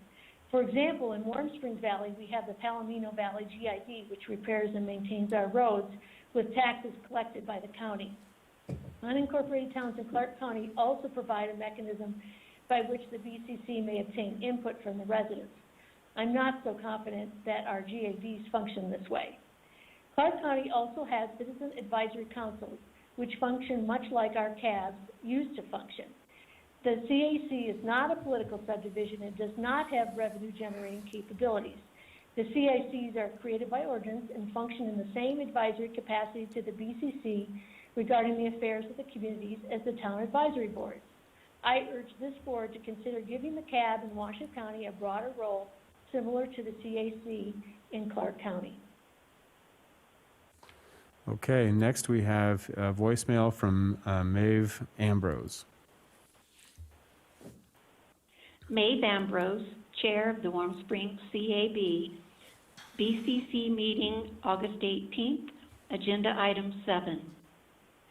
After looking at Attachment A provided in the staff report, I agreed with the board members' individual interview responses as far as the goal, with the addition that the platform needs to provide a sounding board for community concerns to communicate both from the county at a neighborhood level what is happening at the county, but also give the same opportunity is what I am adding for the neighborhood communities to communicate concerns back to the county. The current 311 system is not sufficient to handle that type of information. I share the opinion that the commissioner had, who defined success as regular scheduled meetings where the community knows how they can get information at a neighborhood level, and that the platform provides an opportunity to share feedback, concerns, and ideas, not advise. I'm looking forward to the next step in the process of developing an enhanced program, as discussed in the staff report, when all current CAB members throughout the county can receive questionnaires or a survey similar to the one used by the Truckee Meadows Regional Plan update staff to gather public opinion. The same opportunity should be provided to the general public. Perhaps those who could be sent out via, those type of notices could be sent out via push notifications or something similar. in order to provide public input with minimum cost to the county. I would add that had our Warm Springs CAB not had their May and July meetings canceled this year due to agenda restrictions, the issues you will hear on the next agenda item regarding the formation of an unincorporated town could have been discussed with the community hearing both the pros and cons of forming a town for us prior to the first BCC meeting hearing that was held on this matter. Thank you. All right. Next, we have Sharon Gustafson that has submitted an email. Madam Clerk, if you will read that into the record, please. Thank you, Mr. Chair. Regarding the Washoe County 311 system, discussion 8/18/20, agenda item number 7, BCC, this bad service must be used for all Washoe County departments and divisions, which causes delays and confusion with the operators. When you talk to a 311 operator, they rarely, if ever, get back to you, as requests are simply lost. This is all compounded by the inability to reach any Washoe County agency in the afternoon, as everyone is gone so early, although they are paid by the taxpayers to work full days, but they work much less, leaving the county entirely shut down early. The calls are then mismanaged in the afternoons by an incompetent so-called 311 answering service that insists they cannot take messages nor transfer calls to voicemail for any agencies, including the manager's office and the voter registrar's office. This system receives only double failing grades. And where are the workers after noon? How are we to understand a county shut down so early? Sharon T. Gustafson. All right. Next, we have Sharon Corn, an email. Madam Clerk. Hello, my name is Sharon Korn, and I am a resident of Warm Springs, Palomino Valley, District 5. I wish to comment on agenda item number 7. I urge you to vote for recommendation 2, expand the existing CAB program within Community Services Department to include items that are not development related. If you vote to make it another bureaucracy under county management, it will just cause an extra layer we don't need to resolve local issues. It will be harder for the average citizen to find out where they need to go to ask questions. We will probably get replies from folks who do not know our local issues. When I first moved here 14 years ago, that is how the CAB worked. I would attend, if for nothing else, but to understand the issues our community faced. Since we all know the developers have the upper hand, if you leave the CAB as is, there's almost no reason to have one anymore. I don't believe there will be much, if any, additional cost to lengthen our meetings. TMFPD manages the meeting place in Warm Springs. As citizens, we will get the word out to let folks know what issues we want to discuss locally. Since we are so spread out, 40-acre minimum, we need to help our community get together and not keep them farther apart. Thank you for your time. Sharon Korn. Okay. Next, we have an email from Marshall Todd. I am a Warm Springs Valley resident, and I wish to submit public comment on 2 agenda items. Agenda item 7, CAB discussion. I recommend you adopt number 2, expand the existing CAB program to include items that are not development related. As a new CAB member, I am vice chair of the Warm Springs CAB. I feel it would be beneficial to have more community involvement since there are matters of concern beyond development. I feel the cost of the meetings are a great deal lower than the $4,400 mentioned in the discussion, at least in Warm Springs Valley. Marshall Todd, Whiskey Springs Road, Reno, Nevada. Okay, and finally, we have an email from Scott Mills. In regard to item 7, citizen advisory boards, I feel the role of the CABs should be expanded. As a former City of Reno NAB member, I believe the CABs are equally important. Advisory boards provide citizens with the ability to directly communicate with the county staff that is not otherwise accessible. If you downgrade or dissolve the CABs, citizens will find other ways to reach out to staff, including attending other board meetings to be heard. The CABs need to have an expanded role beyond development issues in order to meet the needs of citizens. It's disappointing that this agenda item mentions wicked community questions, thus giving a negative context to CAB meetings. In my experience, CABs are one of the few places in this county questions are promptly and succinctly answered. True to their name, the Citizen Advisory Board should provide a stronger citizen voice in meetings such as this and be more than a mere monthly conference call. In person, or at least a Zoom meeting, enhances the neighborhood feel, brings people together as a community, or is an opportunity to create synergy in the neighborhood issues. I find the timing of this agenda item interesting as the August CAB meeting was canceled and there was no opportunity to provide feedback on this agenda item at the CAB. Also, it is not lost on me that 2 manager's office employees put together this agenda item, and the first option is to expand the manager's office staff. This agenda item seems to clearly promote Washoe 311 as the outreach and engagement program, which it is not. I could drive to a CAB meeting and wait for my turn to speak in less time than it takes to fill out the lengthy 311 online form. Once the form is filled out, my email will be sent to the wrong department, rerouted, wait a few days for an answer, and then never hear back when I ask a follow question about the vague county response that never answered my original question. If you wanted a way to give your citizens the runaround, 311 succeeded. Sometimes numbers like those monthly requests are just numbers. They are not an indicator of success. Thank you, Scott Mills. Okay. Is there any further public comment that's signed in or submitted? Okay, seeing none, we'll bring it back to the board. Commissioner Jung, I had you sign in for some further comments. Hi, thank you, Mr. Chairman. I would like to speak to when we were in our original discussion before the public comments came up. I had one more thing I would like to say, and that is this perception that we are in some ways encumbered by open meeting law. I think we don't understand it very well because the district attorney's office and the city's attorney's offices, also elected officials, have always told us, you can't have a meeting if there's not a quorum because of open meeting law. You can't do this. It's not true. You just can't deliberate if there's not a quorum. You can't vote on something if there is not a quorum or a recorder. But you can certainly have presentations, which the board takes no action.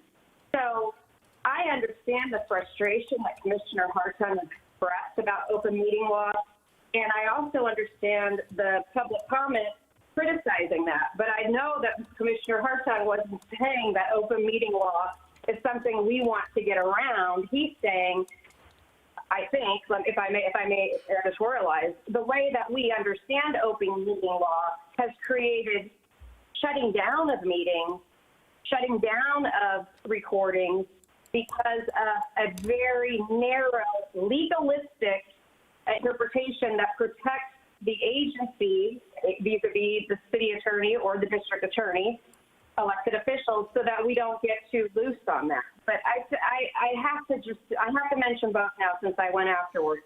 And that, I believe, is the intent of open meeting law, is simply so we're not doing stuff in smoky back rooms.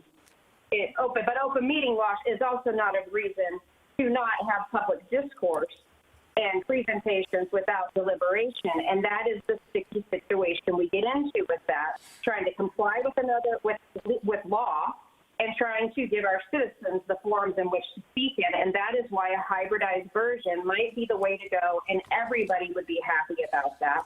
And if agenda items need to be flagged as they will take action, well, guess what? We're going to need a recorder there. That's not hard. Every single one of us carries a computer in our hand. And number two, that there's a quorum. You guys know how to count noses too. So I don't see it as big of an encumbrance, but I understand the frustration of how we have so narrowly interpreted it and has silenced citizens, not provoked them to have honest conversations. So they're both related, Mr. Chairman. I know we're not supposed to talk about public comments, but they were so related, and I had to say it. Thank you. Thank you, Commissioner Jung. I think your comments were prudent. Commissioner Hartung. Thank you, Mr. Chair. And I do not disagree with Commissioner Jung in any way, shape, or form.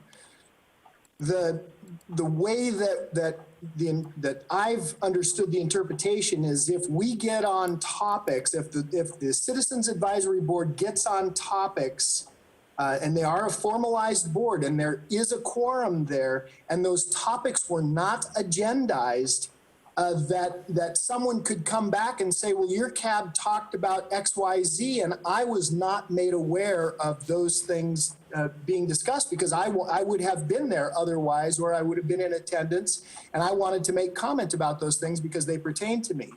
So that's really that's the part of having it more formally agendized, those topics, when a full quorum of the board is present.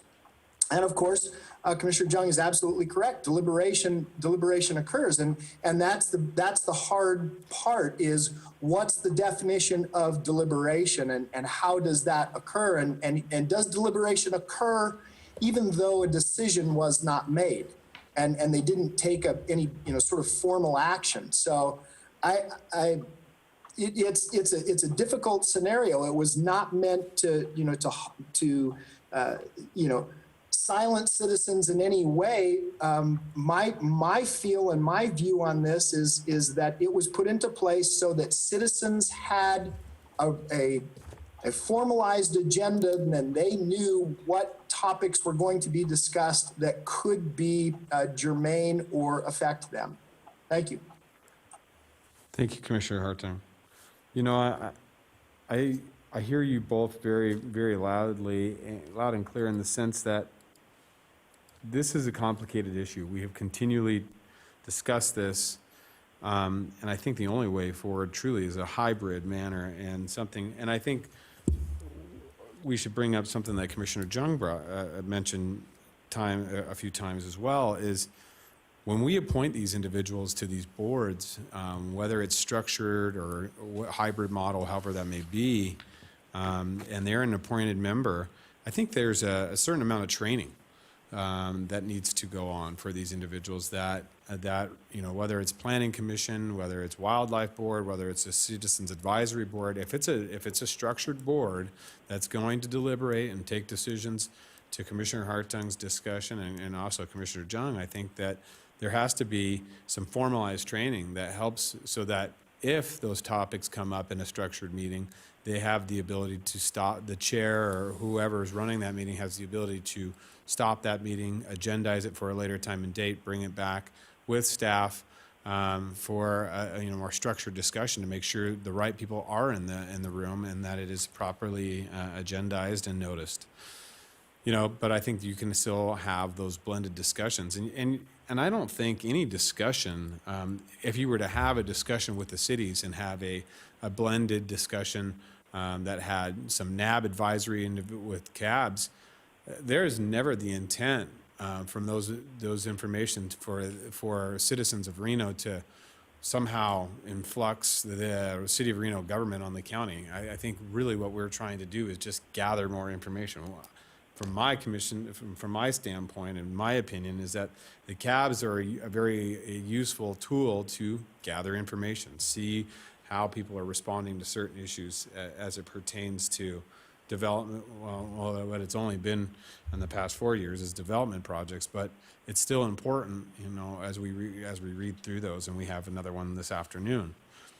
But I don't think it's ever for the intent of influencing the county. And the other thing I would say is that if it is going to be a structured format, and there are going to be agendized in discussions that are complicated, whether they're planning or something that would take BCC action or Planning Commission action or Board of Adjustment action, that they're timely scheduled, so that we can get that information and preemptively, so that we can really go back, and if there's further discussions that we'd like to have with this individual either board members or members of the community, we can have those discussions with those individuals to address their concerns or get a little bit better perspective that they may obtain that we don't.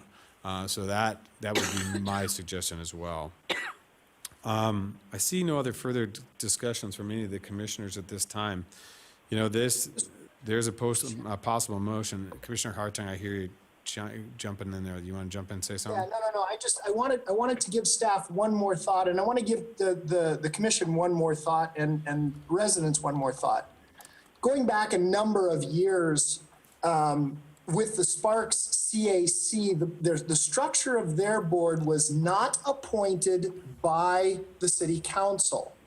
It had to do with the board itself and the number of times that you attended, and then they kind of elected their own officers, and it was a very, very interesting structure. Perhaps staff can look into that and kind of see how that was accomplished, and maybe there are ways that we can have a broader conversation and not violate any open meeting laws. It was a thought that occurred to me from a number of years ago. Thank you. Thank you. Commissioner Herman. Decide where we're going with this, if it's going back to the manager's office or whatever. I believe that a good way to do this would be to get the people that are going to be on these cabs and come to these cabs to get their opinions on what they need. Now, you may get a lot of different ones from the different areas. Like, for instance, Vaughn is talking about joining with others and hybrid things and all that. Whereas most of my rural cabs aren't involved in things with the city. So we're pretty much going to be a straight cab, period. So we just need to expand the program to fit, and I don't believe we should veer off from the open meeting law. I think that's very confusing if we start doing that, or make adjustments to it in any way. Because if somebody from a cab ends up running for office, I mean, why shouldn't it be consistent as you go through the program? If you're going to be on the cab level or on the county level. I think that, because like I say, most people that come to be elected to the commission and be put into positions that are appointed come from cabs. So a lot of them do. And I don't disagree. That's why I say I don't think that it can't. There's no way that we can have one specific model that fits every region of Washoe County. We're just too big these days. Mm-hmm. You know, you have 500,000 individuals that reside within Washoe County that you can't say that one model that fits for Warm Springs is going to work for Washoe Valley, or work for Incline Village, or work for or Gerlach. It's just not going to be functional that way. You have to have a hybrid model that allows for structured, and I don't disagree with you. It is a training ground for individuals who want to participate in the public process and you know, discuss whether or not they want to get involved in elected office. However, what I would say is that you also have to be able to communicate back and forth. And I think when you are in a model that is structured like an open meeting, when we have public comments sit up here, we can't respond, but in a non-structured meeting, I enjoy the ability to converse with somebody and have a discussion about issues, whatever it may pertain, so that, because there might be lacking information on my side, and that individual may be lacking information. Both ways, that I see that the structure sometimes prohibits that, so there's got to be a hybrid model. And I don't think that there's no reason why every other month you could have, you know, so you have 6, you know, very structured cab meetings, you know, and even that sounds too structured. But 6 cab meetings and 6, you know, open formats, whether they're, you know, discussions or whatever that may be, or what we've called them, open houses or something of that nature. I don't know what the title would be, but you have a blended discussion so that people can converse back and forth instead of taking deliberation and voting on an issue all the time. I don't think that's beneficial. I really do believe that there's a benefit to a blended model. Madam Vice Chair. Oh, 1 second, Commissioner. Thank you, Mr. Chair. I just was going to say that that's what I would propose in a motion, if we're going to do a motion, is that we have them bring back a picture of a blended model for us, because clearly there are some things that are going to be absolutely, you've got to vote, they've got to take a position on them, but there's a lot of things that are just general information that might be discussion worthy, and so maybe if the district attorney continues to maintain that public comments, there can be no, between the CAB members and the public as they talk, there can be no discussion. Maybe that's the agenda, that way we set it up, so that there will be a period where they can have this. It's not just, though, that there are issues. It's the diversity of this county. I mean, we go all the way from a beautiful blue lake to a beautiful desert lake to mountains and desert and all that kind of stuff. We've got so many different types of things that are issues. And then, of course, as Commissioner Jung pointed out, her citizens all live right within the footprint of the city, but that doesn't mean they don't want to know what the county's doing also.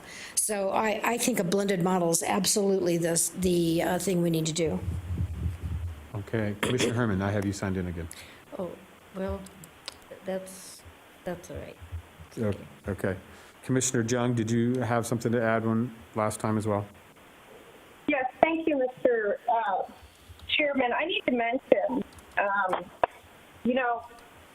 just because people pay extra tax to the cities of Reno and Sparks for extra police service and other city and municipal functions and infrastructure doesn't mean we're paying the exact same amount that the unincorporated county residents are paying, and they don't have an extra tax. So I don't believe it is right to pretend like we are siloed when financially we are not siloed. We get the same amount of money whether you live in Reno, Sparks, or the unincorporated rural areas, unless and until you are in the Truckee Meadow Fire Protection Zone, then you are paying a fire tax. So to pretend like that we are not responsible or responsive and not voted on by the rest of the citizens that pay extra taxes to live in a city is not only wrong, I think it's morally reprehensible. So I get the point of what you're saying of how different our different communities are, but your taxpayers also live in these metro areas, and they have every right to know how their tax dollars are being used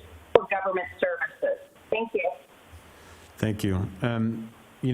Right before we have Ms. Gretchen Miller, who's joining us on Zoom, and right before I went back to the commissioners for a further deliberation, she had put her hand up. So I'm going to open up public comment again and allow Ms. Miller the opportunity to speak. So, Ms. Miller, can you hear us? You have to unmute your mic. Is she? There we Okay. go. I read my screen. Am I unmuted? Yeah, we got you now. We can hear you. The floor is yours, ma'am. Well, I just wanted to say that in listening to some of the discussions that are going on, I feel that when the budget was tight before, you eliminated some of the CAB functions in order to cut money. And I totally get that you have to do that every place needed to cut. However, when we recovered and came back, the CAB did not get reinstated. It didn't get its money back when money started flowing in again. And so now we're tight with money. And again, we're looking at CABs and we're saying, the message that I'm feeling is that you're saying they're not important enough to maintain. And to me, the people's opinions that you represent should be extremely important. And that's one of the reasons I believe that we're struggling with the unincorporated town issue. I think there's a feeling that our voice will be heard more. And I don't believe that is true. However, this discussion that we're having on the CAB is a little disappointing because if you felt that the CAB was a priority and that our opinions were a priority, then the CAB would be put and fully implemented again, and there would be a meeting every month. And if there was a meeting scheduled every month, If somebody wanted to come to a meeting and put it onto the agenda next month, they could do that. But we wouldn't be waiting 6 or 8 months to have a meeting. If we had them every month, you could agendize an item and discuss it the next month at the next meeting. And this frustration would not be happening. That's it. Thank you, Ms. Miller. We appreciate you participating today. All right, we'll close public comment again and bring it back to the board. At this time, I think we've had a pretty extensive discussion on this. Mr. Solero and Ms. Lewinhagen, I think you've got plenty of direction from the commission today. I know the manager has heard all the comments as well. So I think what we'll do at this time, I'm going to open this up and look for a motion to move forward in regards to how we move forward with cabs. Mr. Chairman, question. Yes, Commissioner Hartung.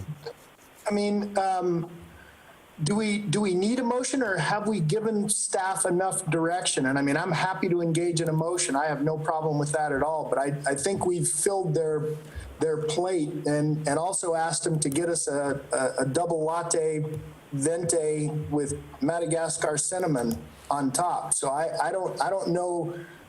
I'm not sure what the motion would look like. I don't take back the comments that the commission has made and bring us back some hybrid and some different ideas. I don't know. Thank you. I don't disagree with you, Commissioner Hartung. I'm just kind of looking to the other board members if there's really a motion out there to be supported.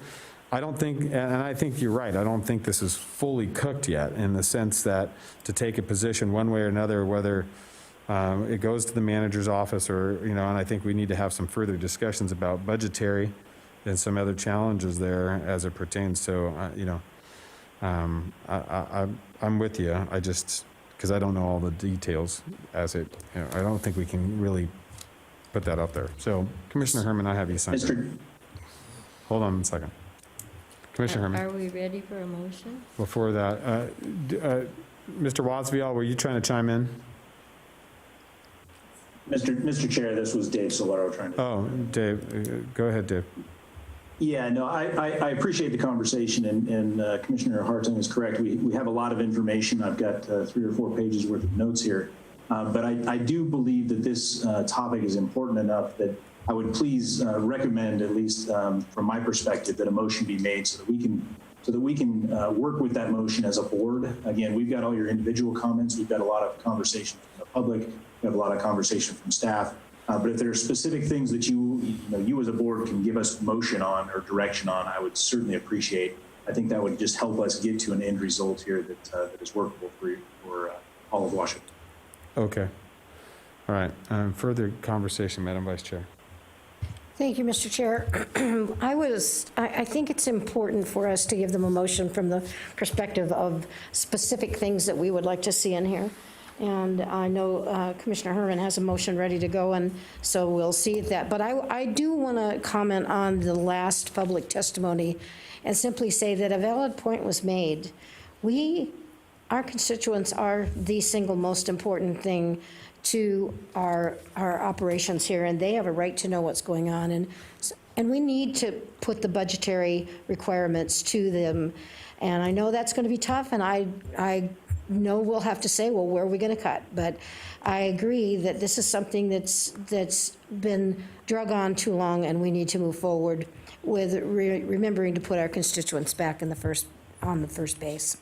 Thank you. All right. So with that, Commissioner Herman, if you've got a motion, I'll turn it over to you. Okay.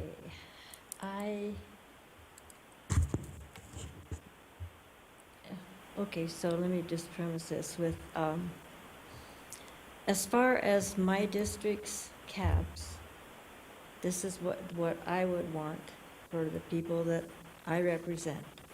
I know your districts are all different, but just to start with, I would like to make a motion that we bring the cab management back to the manager's office. We expand the program, have basic once a month business meetings for each cab as soon as possible, financially, and to include all the items that are necessary for the cabs, each individual cab. That's Okay. it. So let me try to editorialize your motion. Your motion is to bring bring the management of the cab program back into the manager's office, set forth one time a month structured cab meetings for all districts, and what was your, I missed the third item there. Expand the program so that it allows for further discussion. Sticking to the open meeting law. Sticking to the open meeting law. Okay. I have a motion by Commissioner Herman. I have a second by Vice Chair Burke-Bigler. Seeing no further public comment, I'll call for the vote on this item. All those in favor signify by saying aye. Aye. Aye. All those opposed? Oh, further, I'm sorry. Commissioner. Mr. Chairman, I cannot support this right now because I don't have a fiscal note on this and where we're going to cut and if we can use COVID, but you know where I'm going with this. So while I enjoin Commissioner Herman's spirit, as a policymaker, this will be more than $100,000. So this has to come before the board to shift any of this money around. So maybe can we say, take the vote. I don't care. I'm just telling you I won't support it. Thank you. Thank you, Commissioner Jung. Mr. Chair. Commissioner Hartung. And I recognize Commissioner Herman's motion, but it really revolves more around, District 5. And I think that there are other needs. So I don't know how we encompass this thing without having some options. And I agree with Commissioner Jung. What's the fiscal note? And it's not to say that we shouldn't spend the money. I think we need to understand what that fiscal note is and how we deal with that, and how does it affect certain other cabs. Her motion is very effective for my Wadsworth cab, but it's not terribly effective for my Spanish Springs cab. So I'm in a quandary as to how we can resolve some of those issues without hearing more information from staff on what things could or might look like, because there's some diverse areas, and I respect District 5. I respect the needs of District 5, but those are very different than the needs of the Spanish Springs area of District 4, and I would venture to say Commissioner Jung's District 3, which is Sparks and Reno. All right. Thank you. Thank you, Commissioner Hartung. Madam Vice Chair, further discussion on your. Yeah, Mr. Chair, it's not that I'm totally supportive of the motion, but I think it's important that we recognize that all the motion is really doing is confirming for staff some items that we think need to be put in this. Staff is still going to have to bring a report back to us, and one would hope that when they bring that report back, since we've talked about the financial commitment, how they will provide us with the financial information. And at that meeting, then we can make a final decision on, okay, this is the direction we're heading with cabs. This is more, to me, this particular motion and this particular item right now is not to say, okay, we're going in concrete, this is where we're at. It is to say, we are needing to change this whole structure because the other one's not working. So here's some thoughts. Staff, please put it together, go to the manager's office, tell us what it's going to cost to go back to the financial commitment of doing this everywhere in every commission district. We want a monthly, blah, blah, blah, all the other things that are going along. Then staff is going to bring us back an item that details that. That's all we're doing here. And I find it interesting that anyone would oppose that when they constantly talk about the need of our constituents to have a voice. Thank you, Madam Vice Chair. Mr. Chair, I'd like the clerk to read us what the exact motion said, please. Yeah. I don't have that available. You don't have the exact motion? Okay. No, sir. Well, I can't vote on something that put a time limit on staff that said it will start next month. She said very specifics, and the clerk should have that motion. Otherwise, I don't know what I'm voting on. Yeah, so Commissioner Jung, let me get control of this for a second here. I have a tendency, we do have a motion and a second on the floor right now, and the motion is for the cab operations to be moved back to the manager's office, have regular once a month scheduled meetings, and expand options for the cab program. Now, that is a motion that was provided to me by Commissioner Herman and seconded by the Vice Chair. Now, we can take, based upon the rules, we're going to take a vote on that. Now, if that motion fails, we can come back and have a further discussion about this and maybe iterate this in a different format. So what I'm going to do right now is take a vote on the motion that has been submitted to the floor. So all those in favor, please signify by saying aye. Aye. All those opposed, please signify by saying nay. Nay. Nay. So, Mr. Chair, Commissioner Hartung, how did you vote, sir? I voted yay, but again, based on the fact that you said that staff is going to bring some stuff back to us, I respect and understand the needs of District 5, but I also understand that there may be some options for other districts that need to still be dealt with. I agree. Thank you, Commissioner Hartung.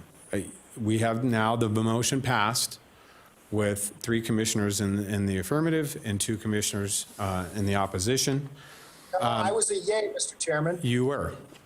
That's what I said. The motion carries with you being a yes. I and Commissioner Jung were in the opposition. And so the motion passes.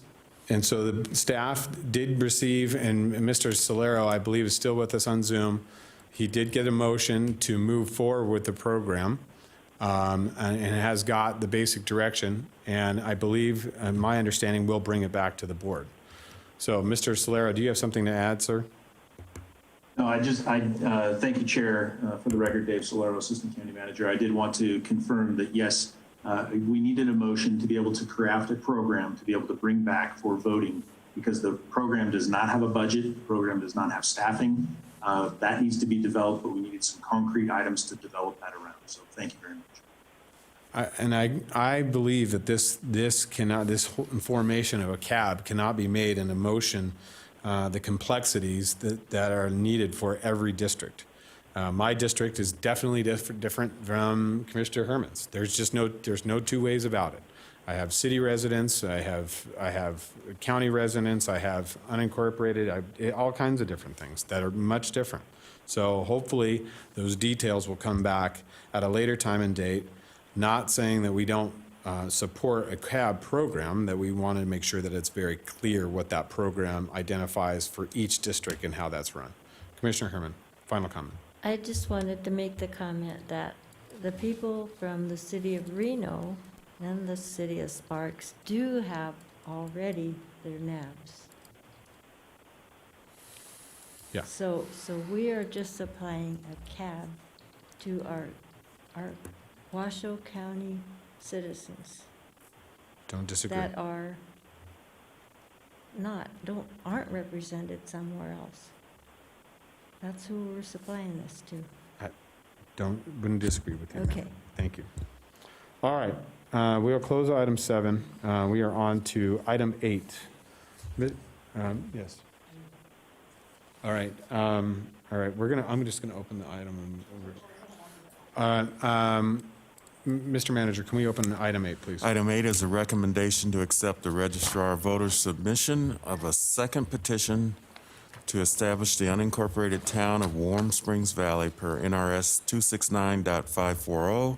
Discussion and possible action on the petition and the previous petition submitted to the board on July 21st, 2020, which may include approval of a resolution placing either or both petitions on the upcoming ballot for consideration by the voters pursuant to NRS 269.540, Section 2, and NRS 269.550, Section 2, or Direction to staff to draft and return with an ordinance for the board to approve forming an unincorporated town consistent with the second petition pursuant to NRS 269.540, Section 1, and NRS 260.550, Section 1, or exercise the discretion in NRS 269.550, Section 1, and decline to place either petition on the ballot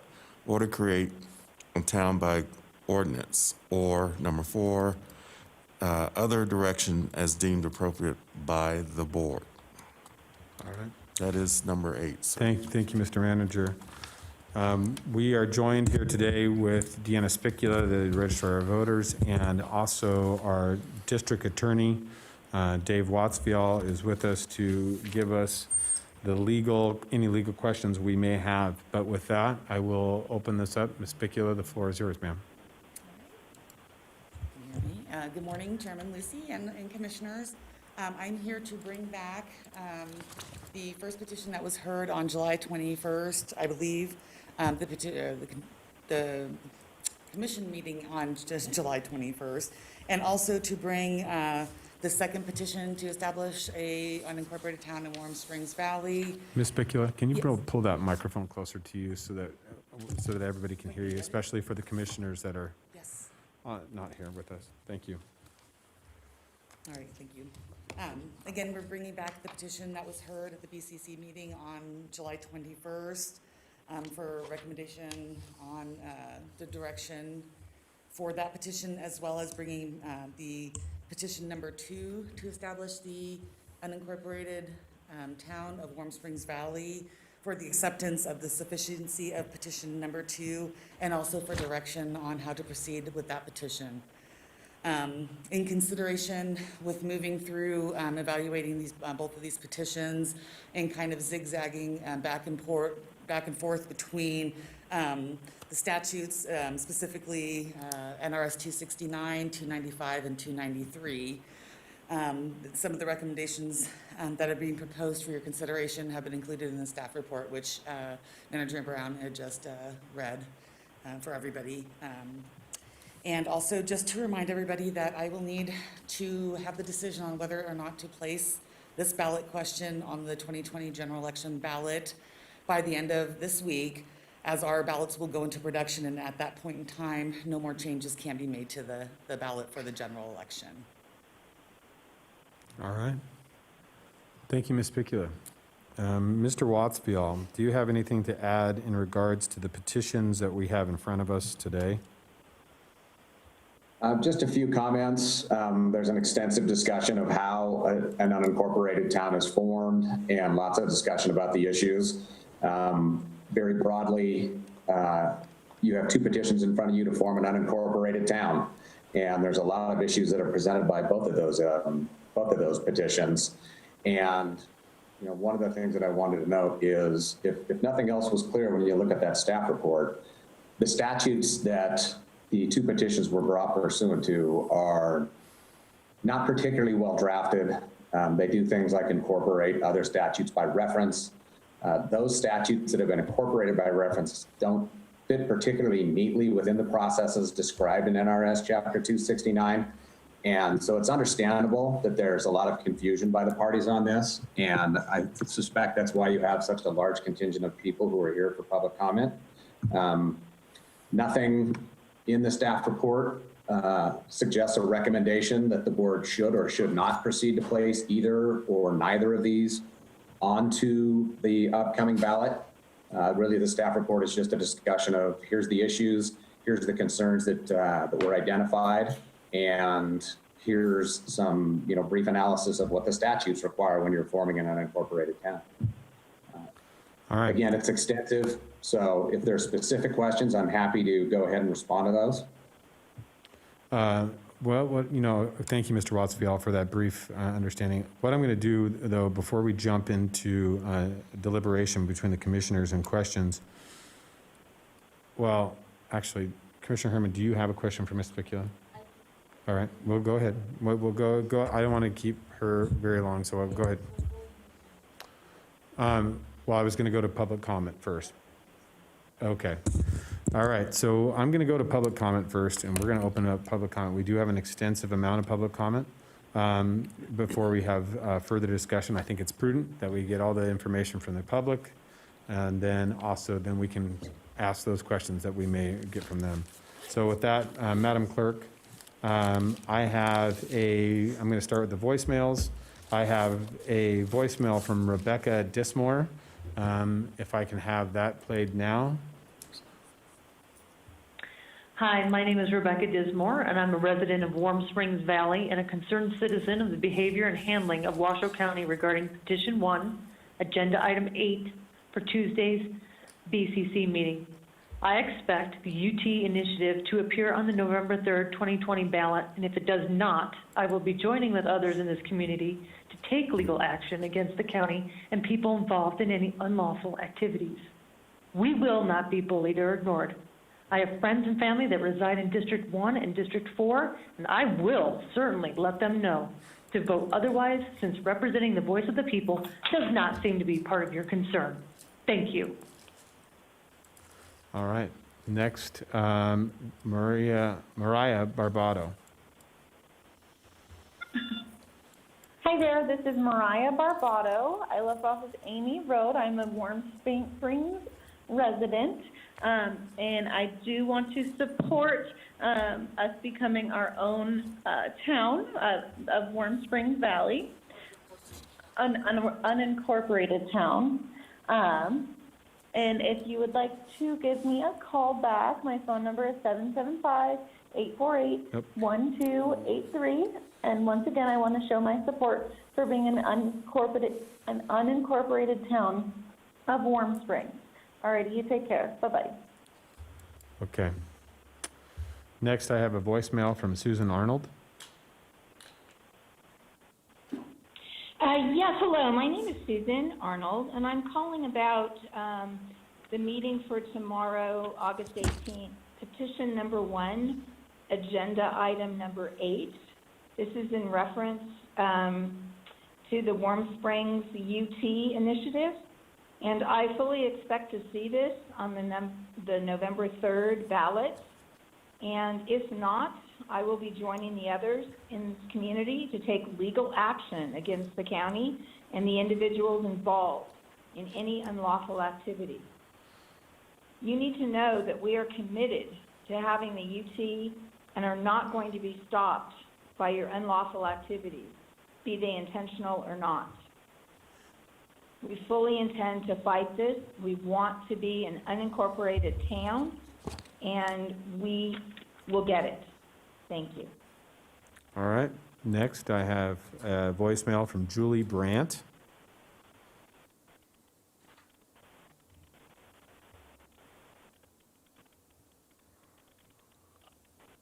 Hello, my name is Julie Brandt. I live in Warm Springs Valley, also known as Palomino Valley. My phone number is 775-475-0567. I'm calling about the August 18th board of County Commissioners meeting for petition 1 on the unincorporated town matter for Palomino Valley. I am very much support the petition to move towards an unincorporated town. Thank you. Bye. Okay. Next, I have a voicemail from Pam Roberts.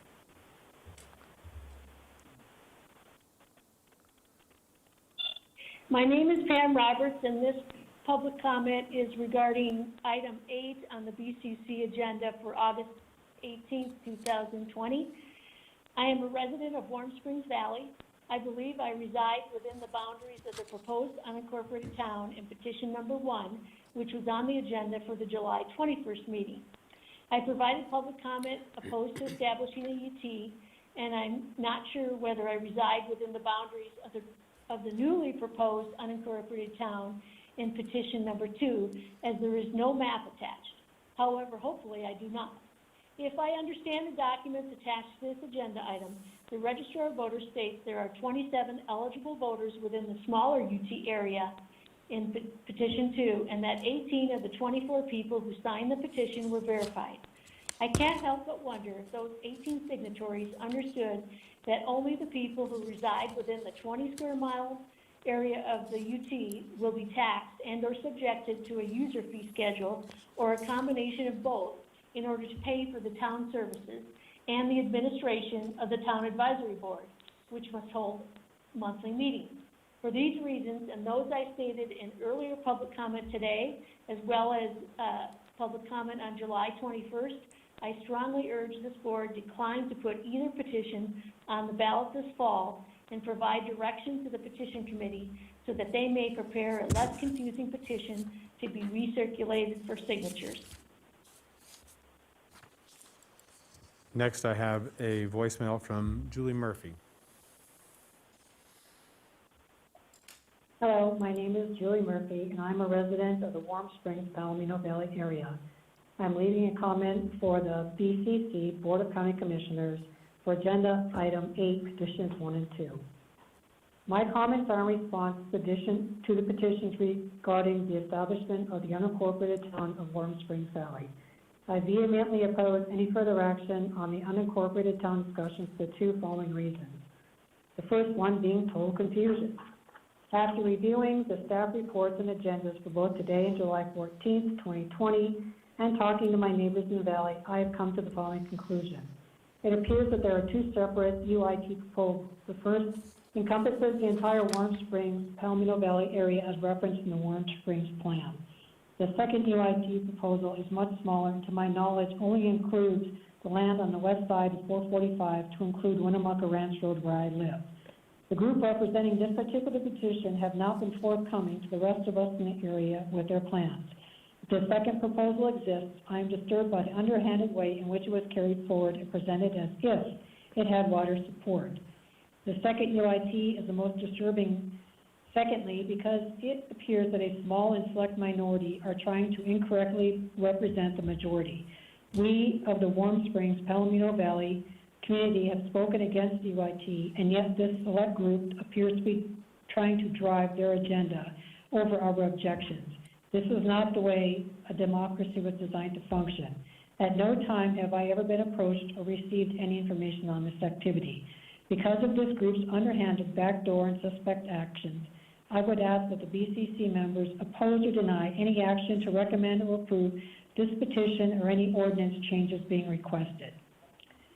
Second, any discussions concerning a UIT proposal should be tabled after, and I mean after, the Warm Springs area plan is complete. By that time, the UIT proponents should be able to represent or present some concrete facts and figures to support their agenda and show some real benefit to a possible UIT without the loss of the rural status of our valley. I will not support any changes that will simply raise my taxes with no accountability or positive effects on the community as a whole.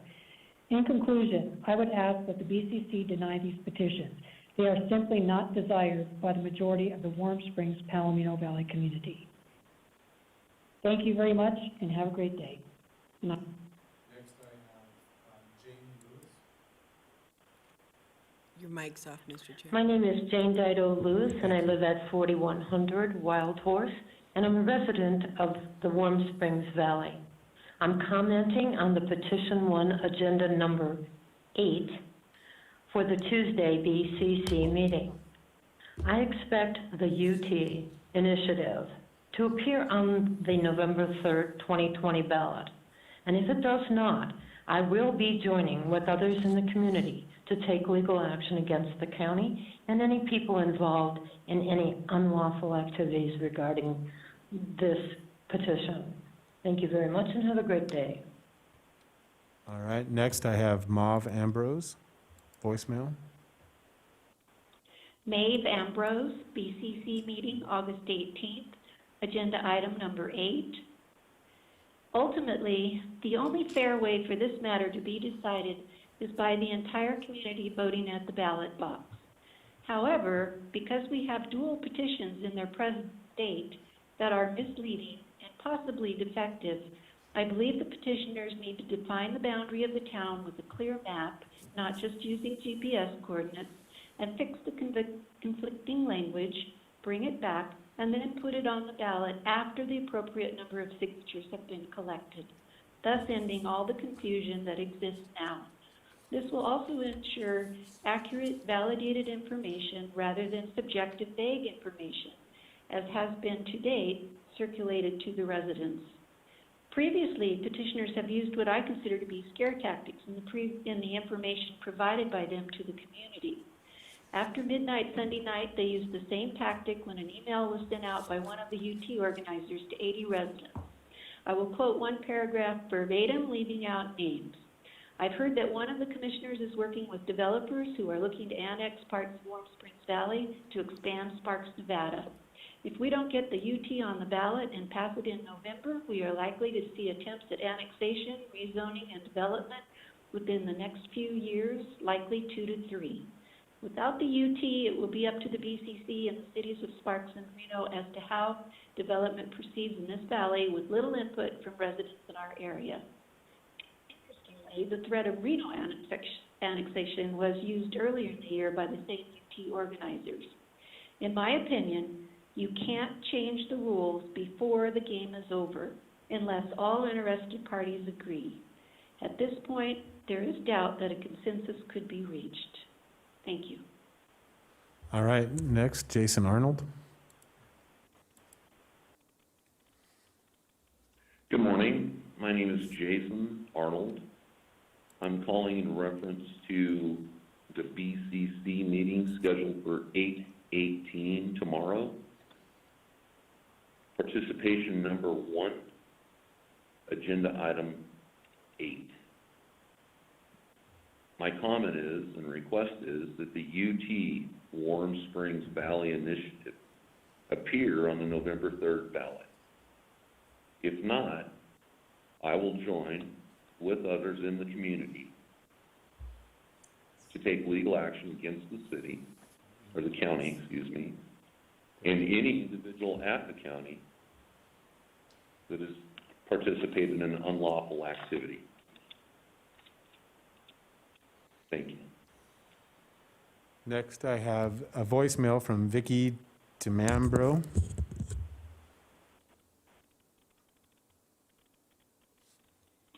Hi, my name is Vicki DiMambro. I'm a resident of the Warm Springs Valley.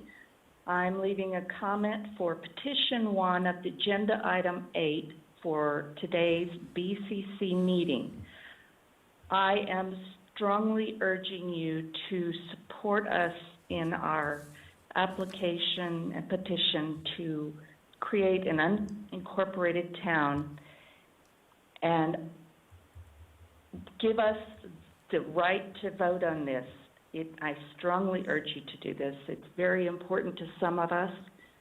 We want to have more say in what happens to our valley and to keep it rural and the way we live now. So please vote to allow this to go on the ballot this November. Again, please vote for putting petition 1 on the ballot. Thank you. All right, next I have Brian DiMambro. Yeah, this is Brian DiMambro, 645 Serenity Place in the Warm Springs Valley. This is for the BCC meeting for today, for the 18th of August, 2020. And I'm calling about the petition 1 of agenda item 8, having to do with the unincorporated town for the Warm Springs Valley. And this is again for petition 1. I'm in favor of this moving to the to the ballot. We had over 20% of the residents of the Warm Springs Valley signed the petition in favor of this going to the ballot. And I am asking that the BCC follow the NRSs and do not impede this going to the ballot. As a resident here, we would like to have more say in what happens to our valley in the future. And I don't see why this is such a problem with having us vote on it. You know, we're either going to approve it or we're not. And You know, we live out here, and we know how we would like our area to be maintained. So again, this is Brian DiMambro, 645 Serenity Place. Next, I have a voicemail from Michael Evans. My name is Michael Evans.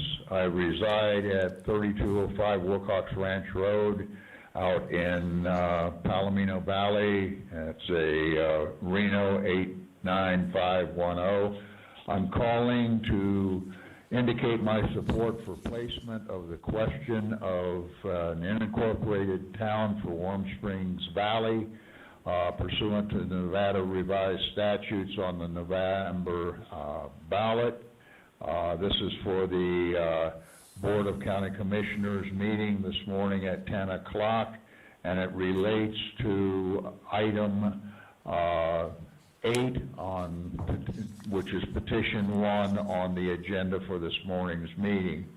The purpose of this call is to, again, indicate my support for placing the question for the creation of an unincorporated town from Warm Springs Valley on the November ballot. The proposed development of the incorporated town has been the subject of community meetings and petitions for the past several months, and it's evident from the petitions that were submitted containing a significant portion of signatures from the residents of the area, in excess of 20%, that they are supportive of at least consideration on the ballot.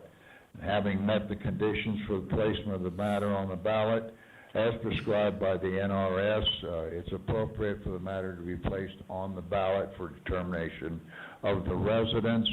It's my understanding that some of the members of the Washoe Board of County Commissioners believe that it's within their purveyance, that it's permissive that they either allow or don't allow.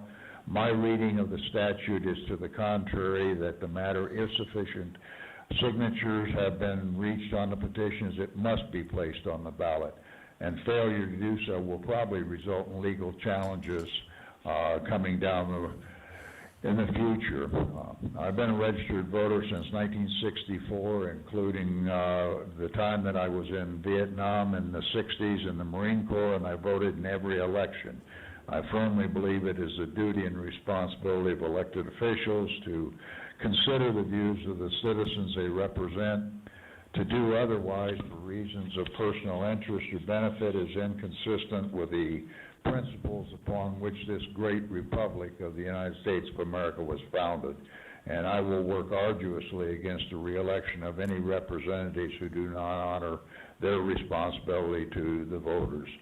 Thank you. I appreciate their time, and I would say that I may be reached at 530-417. All right. Next, we will move to emails. And so, Madam Clerk, if you will read Sharon Corn's email into the record. Thank you, Mr. Chair. Hello, public comment for agenda item number 8, Warm Springs UIT. Hello, my name is Sharon Corn, and I'm a resident of Warm Springs / Palomino Valley, District 5. I wish to comment on agenda item number 8. First off, I strongly request that you reject petition 2 until petition 1 is settled. There are too many holes in petition 2 indicated by the staff report. It should be sent back to the drawing board to correct flaws, both legal and technical. The staff report was taken down the day of the comment submission 8/17 deadline, and the link was not updated in the agenda. There was a significant lack of time for redigestion by affected individuals to reformulate their input. At least 9 paragraphs were changed. I cannot find any specifics about petition 2, but believe that the boundaries for 1 and 2 overlap each other. There are 3 of the 5 petitioners for 1 are also on number 2. Is that a conflict of interest? With the overlap, which one overrides the other? I know folks who live in the area of petition 2, and they did not know what was being proposed, nor had the opportunity to comment one way or the other. One of the petitioners is a realtor. Not that that is a problem, but it seems coincidental that the proposed property involves the Marshall property complex.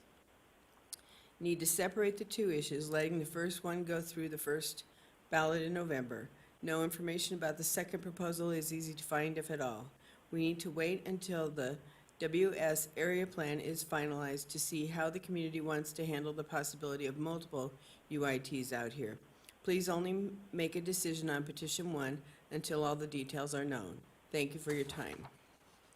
All right, next we'll have an email from Marshall Todd. I'm a Warm Springs Valley resident and wish to submit public comment on Agenda 8, Warm Springs Valley UIT petition. Due to irregularities and non-conforming language in both petitions as noted in staff comments, I recommend that no action be taken and that the petitions be returned. If the petitioners wish to proceed, they need to start over with a conforming petition so voters will know what they are really signing for. In addition, the petitioners will need to specify that only one Warm Springs Valley UIT can be enacted since the areas overlap. Marshall Todd, Whiskey Springs Road, Reno, Nevada. All right, next we'll have an email from Mark Lewis. I am Mark Lewis and a resident of Warm Springs Valley, and I'm commenting on petition 1, agenda item 8 for Tuesday's BCC meeting. I expect the UT initiative to appear on the November 3rd, 2020 ballot, and if it does not, I will be joining with others in this community to take legal action against the county and people involved in unlawful activities. Mark Lewis, Wild Horse Road, Reno, Nevada. All right, next is Kathy Glathar. Public comment on agenda item number 8, petitions to establish the unincorporated town of Warm Springs Valley. We are writing primarily in regards to the first petition submitted to establish the unincorporated town, UT, of Warm Springs Valley. We live within the stated boundaries of that proposed UT and strongly object to the formation of a UT. Based on the legal analysis in this staff report, we believe the Board of County Commissioners, BCC, should choose option number 3, exercise the discretion granted in NRS 269.550 sections 1 and 2, and decline to place either petition on the ballot or to create a town by ordinance, because the petition, actually both petitions, contain non-conforming language. Actually, both petitions should be rejected outright because they do not conform with several Nevada revised statutes.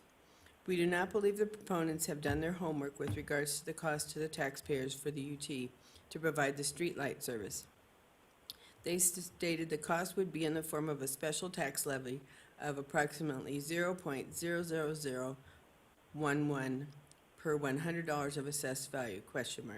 The staff report states the exact amount will be refined by the appropriate department of Washoe County. Shouldn't the taxpayers know beforehand what the exact amount will be? Furthermore, as stated in the staff report, oops, I never started the timer, Mr. Chair. It's okay. I'll just finish the letter and hope that it was within 3 minutes. Thank you. As stated in the staff report, most of the parcels within the boundaries of the first petition are in tax district 4400, and the combined property tax rate is already at the maximum allowed by NRS. Therefore, the only revenue option is a user fee schedule. And how does that work? For instance, we have heard the UT would maintain NDOT's streetlight at Whiskey Springs Road and Pyramid Highway. Would all property owners within the UT boundaries be required to pay the user fee even if they live in an area that does not benefit from that streetlight, such as property owners in the Axe Handle Canyon area? There are too many unknowns, and proponents have used misleading statements and fear-mongering, e.g. Reno or Sparks annexing the Warm Springs Valley, to get residents to sign their non-conforming petitions. So please reject the petitions and compel proponents to work with the county to come up with the true cost to the taxpayers for the formation of the UT. Thank you for your consideration of our thoughts on this matter, John and Kathy Glather. All right, next we'll take a vote. The Tom Prentice.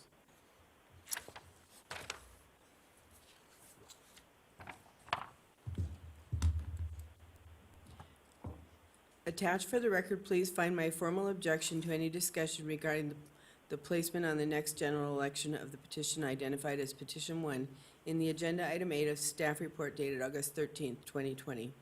Also note, as I reported to the County Manager on August 17th, 2020, the link on the county website to the staff report for Agenda Item 8 has returned the message this record is currently unavailable for at least 3 days and continues to do so with less than 10 hours before the scheduled BCC meeting starts.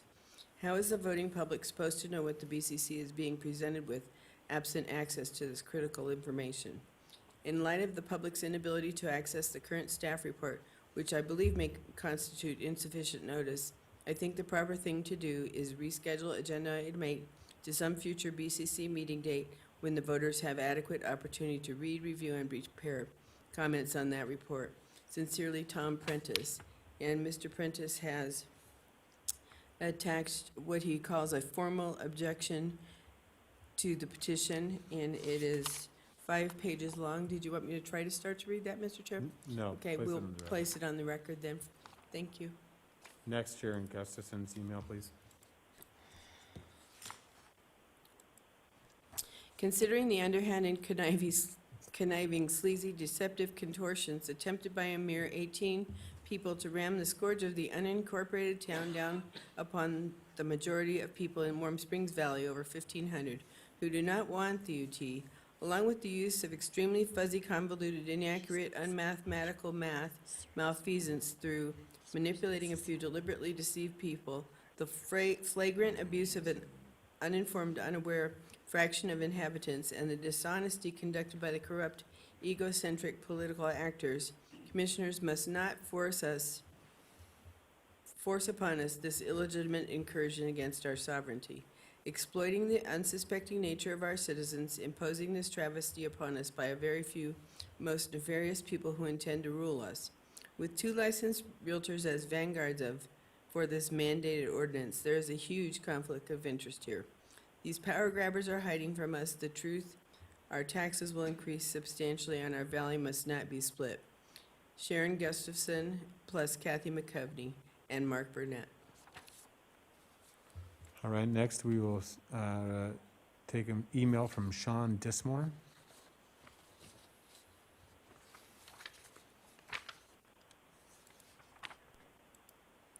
Hello, I'm Sean Dismore, and I'm emailing to voice my concerns of how the Washoe County Board of Commissioners, BCC, is handling the petition and the voice of the citizens within Warm Springs Valley regarding Petition 1, Agenda Item 8. I'm in favor of the unincorporated town, UT, and signed the petition with the expectation it would be on the upcoming ballot. I am being told it will not, and that the BCC is planning a meeting to discuss such events.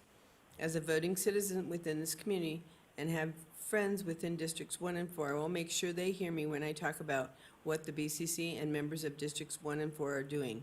If the matters that take place result in legal actions, I again will be in favor and support any legalities that ensue. Thank you, Sean Dismore. All right, next we'll take an email from Dave Biggs. My name is David Biggs. I am a resident of Warm Springs. The residents of Warm Springs followed the law and passed a petition to place on the ballot their right to vote on forming an unincorporated town. The law used in accordance with this petition does not allow for the BCC to influence or control the petition process for this issue. Any efforts by the BCC to thwart this petition should be of concern to all parties, as corrupt behavior never stops outside of one's backyard.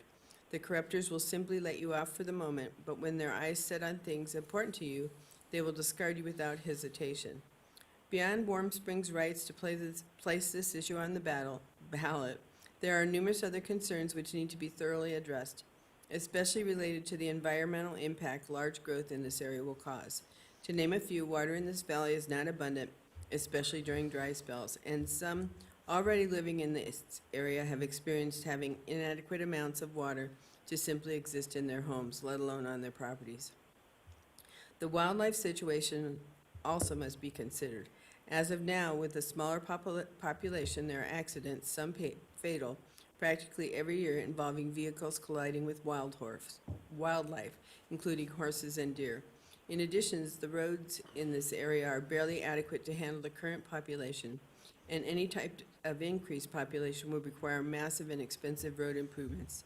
Currently, constant road maintenance is performed to keep the roads adequate. Finally, emergency responses to this area often take 45 to 60 minutes. Government responsibility to provide better response would require more dollars to be spent on local infrastructure to provide for this community. I hope the BCC uses clear thinking in considering the law and the rights of people who reside in the Warm Springs area. Respectfully submitted, David Biggs.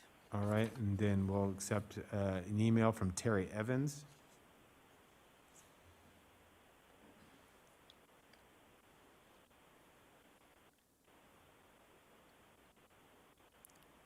Sorry, I'm having trouble finding her in here. Oh.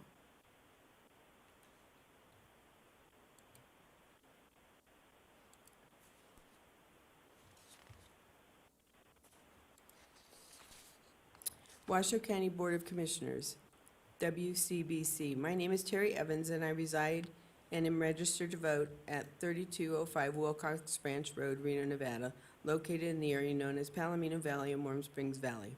The purpose of this email is to indicate my support for placing on the question of the creation of the unincorporated town of Warm Springs Valley pursuant to Nevada revised statutes on the November ballot. The proposed development of the unincorporated town has been the subject of community meetings and petitions for the past several months, and it evident from the petitions submitted to the county that a significant number of residents in the area, in excess of 20%, are supportive of the proposal. Having met the conditions for placement of the matter on the ballot as prescribed by the NRS, it is inappropriate the matter be placed on the ballot.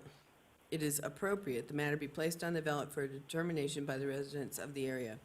It is my understanding the view of some members of the WCBC is that placement of the proposal on the ballot is subject to their purveyance and approval. My reading of the NRS is contrary to that understanding. My reading is that having met all the relevant requirements, including the signatures of a minimum of 10% of the area residents, the matter must be placed on the ballot. Failure to do so will result in legal challenges.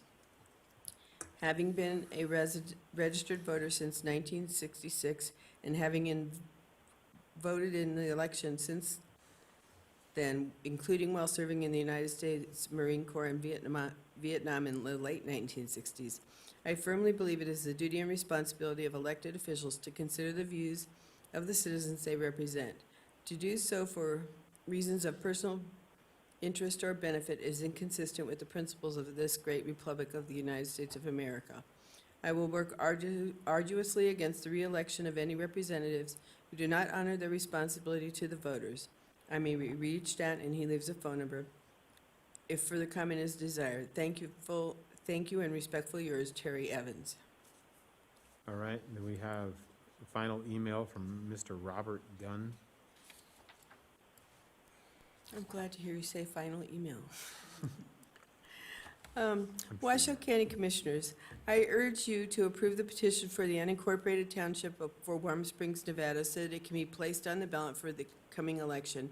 Robert F. Gunn, Amy Road, Reno, Nevada. Okay. Those are all the emails and voicemails submitted to us. We do have members of the community joining us via Zoom, so I will go to our Zoom members now. First, I have Kenji Otto joining us via Zoom. Mr. Otto.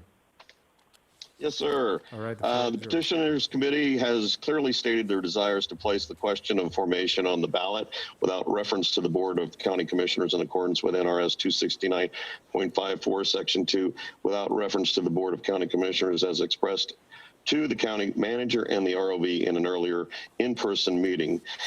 NV Energy has verified there is a contracted street light on the corner of Pyramid Highway and Whiskey Springs Road, L12716, allowing it to be the qualifying service.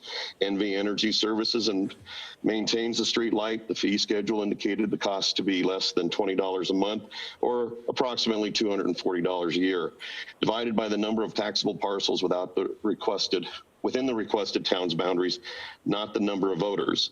Using the number of approximate households as an example of 840, the cost per household would be less than 30 cents a year.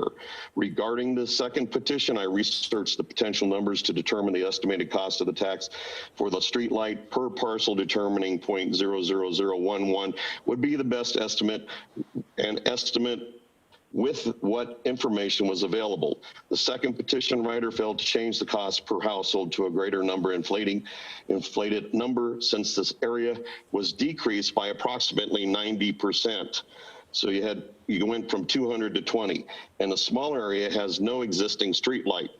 by not changing the potential amount, the petition committee would not be able to answer any questions truthfully and honestly, since there is no way of knowing even an estimated cost without a cost estimate of installation and maintenance from NV Energy or another street provider. In accordance with NRS 295.105, the petition was certified as sufficient on July 7, 2020, and the board voted to final determination as a sufficiency on July 21st, 2020. NRS 295.115, when initiative or referendum petition has been finally determined sufficient, the board shall, emphasis again on shall, promptly consider the proposed initiative ordinance in the manner provided by law for the consideration of ordinance generally, or consider the reference ordinance by voting its repeal. You're not doing either one. You're just wanting to put it on the ballot. If within 30 days after the date the petition was finally determined sufficient, the board fails to adopt the proposed initiative ordinance without any change in substance or fails to repeal the referred ordinance, the board shall submit the proposed or referred ordinance to the registered voters of the county. So since the NRS says shall, put it on the ballot. 30 days would be August 20th, 2020. Submit petition to the people to vote on through the ballot. Failure to do so would be anti-American. I also would like to point out that I am was requested as the advisor. I do not get paid. I have spent my own money, approximately $500 on this issue. I talked at all of the meetings and informed to give information. Again, if anybody says this is another layer of government, they are badly misinformed. This is not another layer of government. It states in the NRS, it states in the Bulletin 118. Put this on the ballot. Thank you, Be fair to your constituents. Thank you. Thank you, Mr. Otto. I appreciate your comments. Next, I have Kevin via Zoom. Kevin, if you could state your name your full name for the record, sir. Your mic has been unmuted. You are able to speak now. If you can unmute your mic. Kevin, can you hear us? Thank you. Yes, I can hear you. Okay. My name is Kevin Cook. Are you able to hear me? Yep. The floor is yours, sir. Very good. I'm another resident in Warm Springs Valley, and I believe the main concern, from what I understand, is, and why we're here, or why a lot of people are here, is that we have a initiative that is following NRS's, and we expect that the ballot shows these two petitions, despite the fact that they may be written in a way that's not as clean, or in a way that's not conforming to a nice, neat system. But I feel like that if it meets the NRS requirements, and there should be no reason for these to not show up. And I think that's the biggest concern for most of us that are participating in this, and that we need to make sure that the laws are kept. I mean, I know that, the commissioners, as commissioners and the DAs there, and, that's the whole intent of what you do is, just enforce laws and make laws, but we need to make sure that, if we do meet the proper NRS requirements for this, that this does show up on the ballot. Otherwise, it's not really seen as something that you guys are following on a legal matter, and therefore, I think it's going to, upset a lot of people. So I think my big point is just let the people vote on it. If both petitions are in meeting the requirements, I don't see any reason that we wouldn't see both petitions on the November ballot. And that's all. Thank you for letting me talk. Thank you, Kevin. Appreciate it. Next, I have Jeff Kuhn, who's joining us via Zoom. Jeff, we've placed your mic on to presenting. Can you hear us, Jeff? Yes, I can, and I thank you for being able to speak today.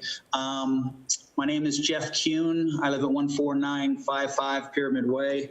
I'm ardently in support of the larger of the two non-competing petitions that have been filed with authority under NRS 269.540 subsection 2, not 1, but 2. I believe that we need to have this put on the ballot for the people to decide, because it has been legally proffered, and I don't believe the committee should get in the way of that. If they do, if you guys do, then I will be joining as able into the legal answer to this by filing against individuals and committees that are involved in doing this. They're non-competing issues. A lot of call-ins are appear to be uninformed on the legalese involved. These have their sufficiencies, both UT petitions, and so there's no fight there legally. One would take preference over the other in certain cases. Anyway, this isn't a big overreach by people trying to power through this. That's just silliness. These petitions, I'm speaking for the larger one myself, has been legally submitted, and I believe that you guys are bound legally to step aside and allow it to go on the ballot. And I thank you guys. I think we would have a good chance of being better represented, especially personally in the postal area. I have filed all the way up to the Postmaster General about the abysmal delivery by the contractors out here. And of course, I've gone through the proper representatives in the post office and upwards and outwards, state level, everywhere. And nothing's been resolved. I think we'd be better representative if this did pass, but at minimally, I think everybody should have a chance to go ahead and vote on it. They have plenty of time to become more informed by the time it reaches ballot, as hopefully it will. And everybody should leave all this happy with the committee's decision to step aside and let this go through legally. Thank you, kind sirs, for allowing me time. All right. Thank you, Mr. Kuhn. Next, we have Gretchen Miller. Gretchen, can you hear us, Gretchen? Yes, I can. Can you hear me? Yes, we can. The floor is yours, ma'am. Okay. I just wanted to say on this issue that the board has to do what they are legally required to do, and I don't think anybody would argue with that.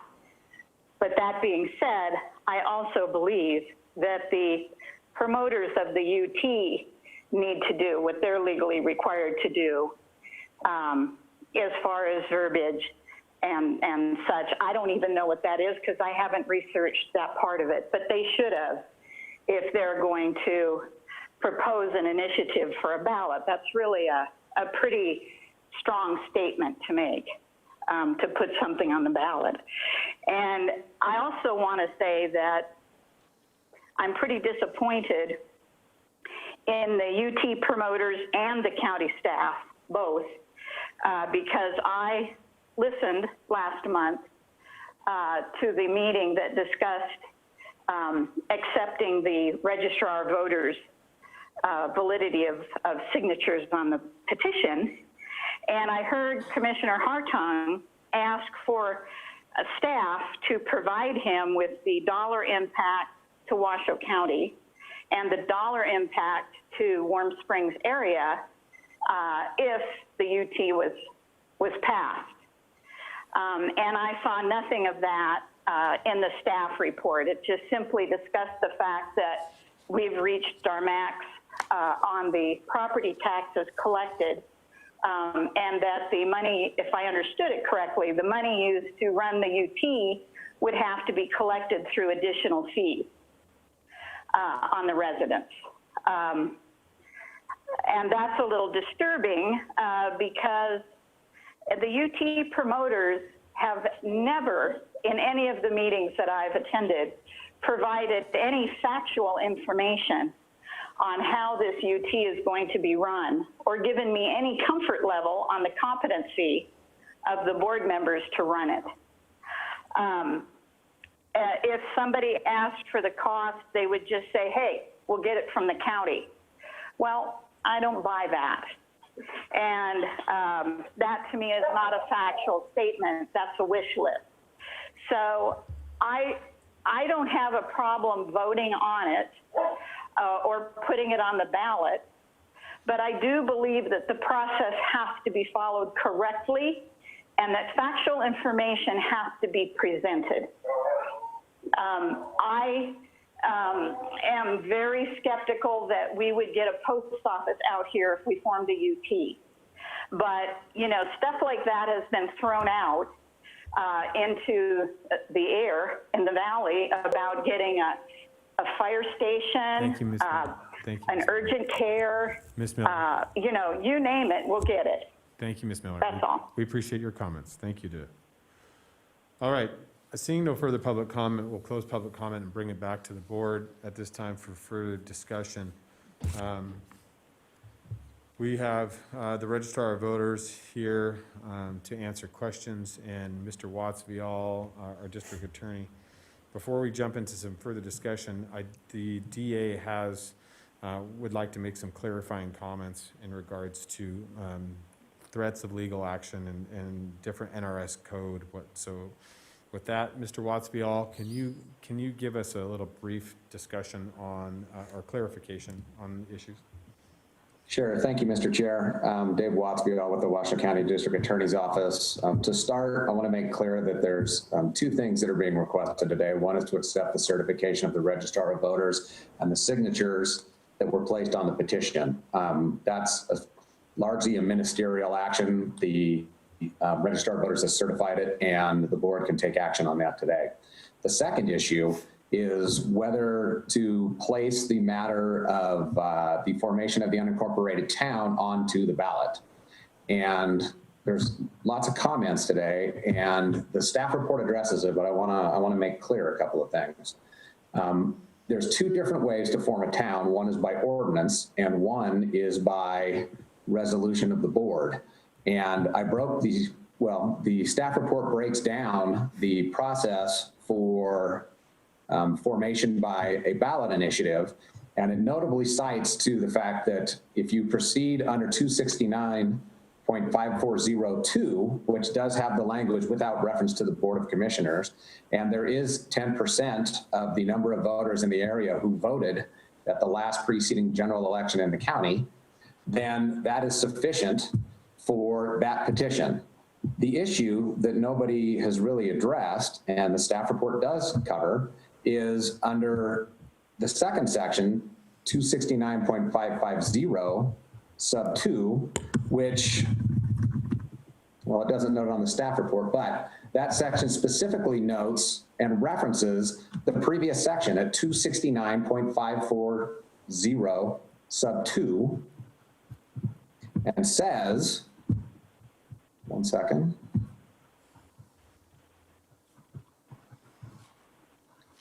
If the petition presented to the board contains the requisite number of signatures pursuant to subsection 2 of 269.540, the board may, by resolution, provide for the submission of the formation of the town on the ballot and put it to a vote. That's significant because that section specifically references 269.540 sub 2, which is what both sets of petitioners are saying that they're proceeding under, and then specifically uses the word may rather than the word shall. And you heard comments earlier on the use of the word shall and how that's mandatory. And obviously if shall is mandatory, may is not. And what was also provided along with the staff report was a chunk of the legislative history that makes clear that in 1975, it was probably mandatory that the board had to go ahead and submit this to the voters. But in 1979, the law changed. And the law changed specifically due to requests from Clark County. And in fact, huge chunks of that statute changed. They changed shall to must, they changed shall to may. And again, that's attached with the staff report, and everybody can take a look at that. So prior to 1979, the board did not have discretion. Since then, the board does have that discretion, or at least that's what the language in the statute says, and that's what the legislative history says. So the next issue, which many of the speakers discussed on both sides, is the contents of the petitions, and that too was discussed within the staff report. And the staff report notes the concerns that were raised by the language in those petitions. The petitions are supposed to have language that's specifically described in 269.545, and yet for whatever reason, both petitioners deviated from that. They provided a tax rate, albeit with a disclaimer, but they provided a tax rate which may not be accurate. They said they omitted the language where there could be a fee or a fee schedule, both of which are provided in 269.545. They talk about how the board would be appointed and where they would come from. Well, neither of those appear in 545 and are actually contrary to the law, which says that the board will make the decision on whether to appoint the members or to have them elected. They also, at least one speaker noted the fact that you have a second petition that used the same language as in the first, which then made the tax rate that was provided doubly incorrect. So whether any of those things affected the judgment of anybody who signed those petitions, whether they were confused, whether they thought maybe they would only sign if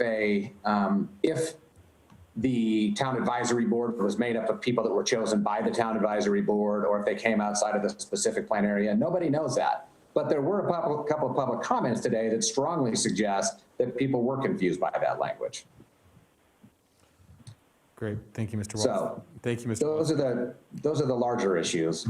Again, the board has discretion today, and the board can make a decision on whether to place one, either, or neither of those on the ballot. And the one other thing that I wanted to note is because of the problems with the language and the lack of conformance in those petitions, the resolutions that have been provided track with the language of the statutes. They do not track necessarily with the language of the petitions. It describes the area the correct way, but the other portion of the resolutions tracks with NRS 269.545 and describes how the board members will actually be elected or appointed by the board. And so if there's questions, I'm happy to address those. Thank you, Mr. Watts-Fiala, I appreciate that. Madam Vice Chair, I have you signed in first. Thank you, Mr. Chair. I do have a couple of questions for the district attorney, and then I have a couple of other comments. One question I have for you, Mr. DA, is what happens if we put both ballots on and both pass? Since they overlap each other, does that put a unincorporated town inside of an unincorporated town? No, it looks to our eye, and this is going to Chapter 295, that if there are, again, this is an imperfect fit because Chapter 295 is directed at initiative petitions to change ordinances, which that's not what this is. This is an initiative petition to create a town. But trying to make 295 fit, which has been an ongoing problem, if there are conflicting ordinances that are approved at the same election, the one receiving the greatest number of affirmative votes shall prevail to the extent of such conflict. So adopting that to this situation and assuming that this applies, that presumably would mean that whichever of the petitions, first of all, would need to garner a majority, and then whichever one got the most votes would be the one that prevailed. Okay, thank you. So then, generally with initiative petitions that come, when they go on the ballot, there's a whole pro and con written up and an explanation of the petition. Can the deficiencies that you outlined be fixed in that pro and con or in the description of what would happen should this pass? They can certainly be discussed in the pro and con committees and mentioned by both sides. So then the people who are going to be voting on this could see in the ballot questions, really what's going to, so let's just talk about the tax issue. They can see that they're going to get hit with an additional tax if they vote for this. I mean, because I think some of the people who testified today seemed a little unclear about exactly how that works.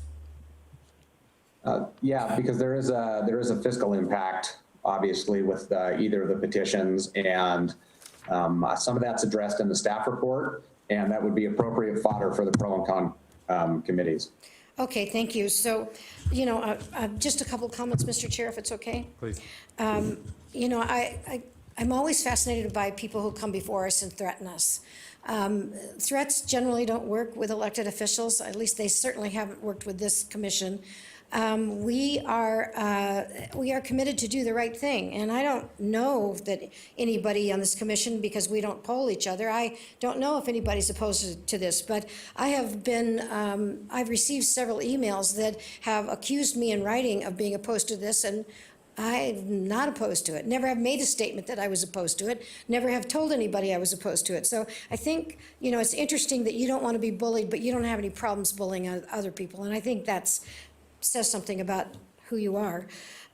It's also not clear to me why the general BCC would be opposed to this. I think we have historically put any petition that's come from the people on the ballot. Certainly since I've been here, I don't recall one ever that we rejected, and I don't know why we would reject this. If the citizens want this, God bless them, let them have it. I don't have an issue with putting this on the ballot. So that's just for the record. I think it's a little disingenuous on the part of constituents who try to threaten and intimidate their own neighbors by saying that we are doing something in opposition to them. So that's all I have, Mr. Chair.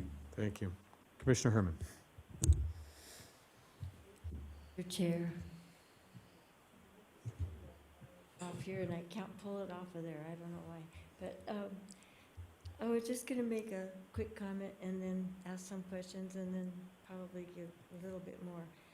Since it is in my district and I have quite a bit to say. So historically, though, I having been involved with petitions in my 81 years, I have noticed that not very many of them are written perfectly, and most of them are not written by attorneys. So I'm pretty sure you see quite a few of them that come through that are not absolutely word perfect. But I'm glad that that was spelled out in these resolutions and everything. Yeah.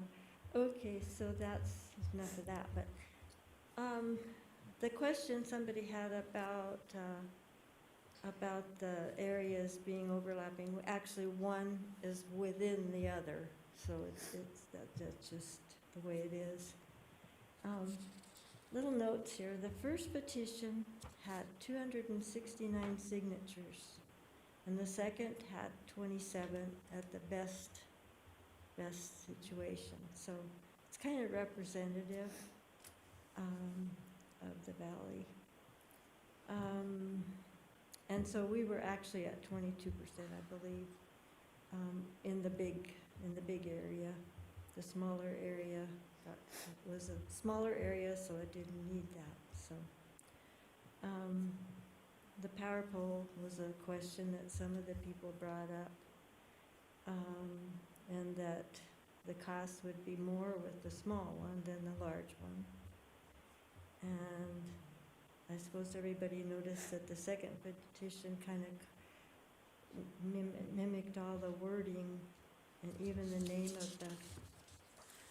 of it was the same.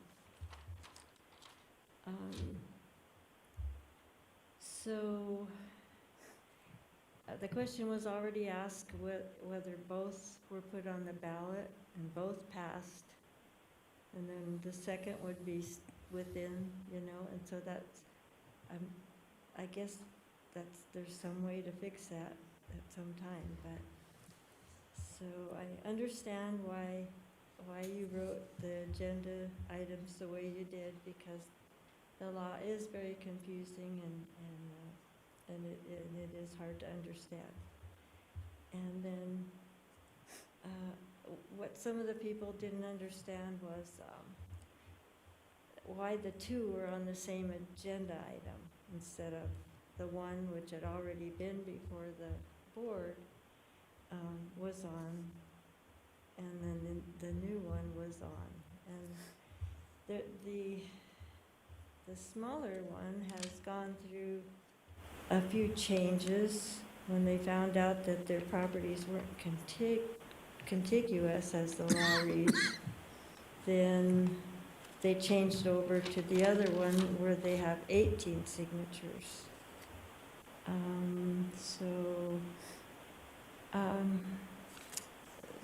This seems like, this was another comment, that it would seem that the process should be the same for both, but I just wanted to relay some of these questions that have been proposed to me. So, it would be great to just put them both on the ballot and let the people vote and decide. Or we could just put the larger one that was the first one on the ballot and see how that process, like another party said. So these are my first comments, so I'm sure I'm going to say something else. Okay. So, thank you. All right, Commissioner Herman, thank you. Hey, Chairman, if I may Please, answer please. part of the question in there. I've known that this number's been thrown out, the over 20%. Unfortunately, out of the 269 signatures that were submitted to my office, of those signature pages, some of those signatures were on a petition with the language for the original petition and not the amended petition. Based on that, I could not verify or use the petition signatures on the first petition submitted as it had been amended. I could only consider signatures on the amended petitions. So those were pages that were verified, and of those, there was 177 signatures that were eligible to be verified. So just a clarification on those numbers, so. Okay. And Ms. Spicula, just for clarification, a little further, that still represents 10%, correct? Yes, it does, correct. Okay. Commissioner Hartung. Thank you, Mr. Chair. So before I get into this too deep, I want to talk about some of the tactics that have been used, much the same as Commissioner Burke-Bigler brought up.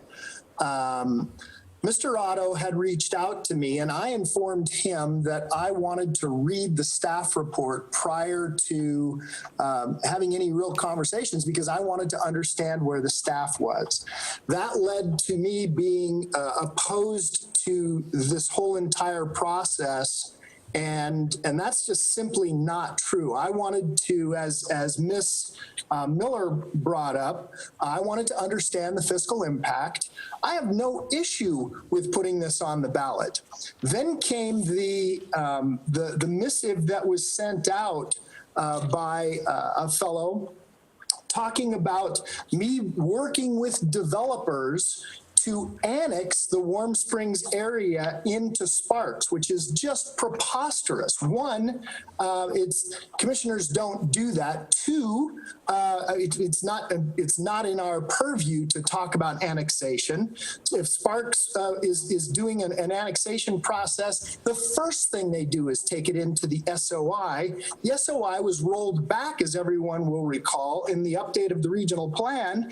And I would also draw everyone's attention to page 112 and 113 of the regional plan that talks about how annexations occur, and the SOIs are areas into which the city plans to expand over the next 20 years based on population projections and capacity, but they also have to be, they should be contiguous.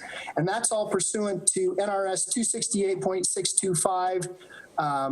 And it has to conform to the regional plan. There was never, ever a time when I had conversations with any developers regarding annexing Warm Springs. That's just preposterous.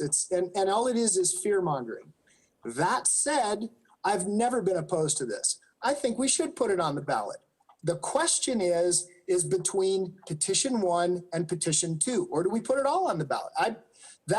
It's clear as mud to me how that all works because they're overlapping. And then I'm going to throw one other question to you and to staff.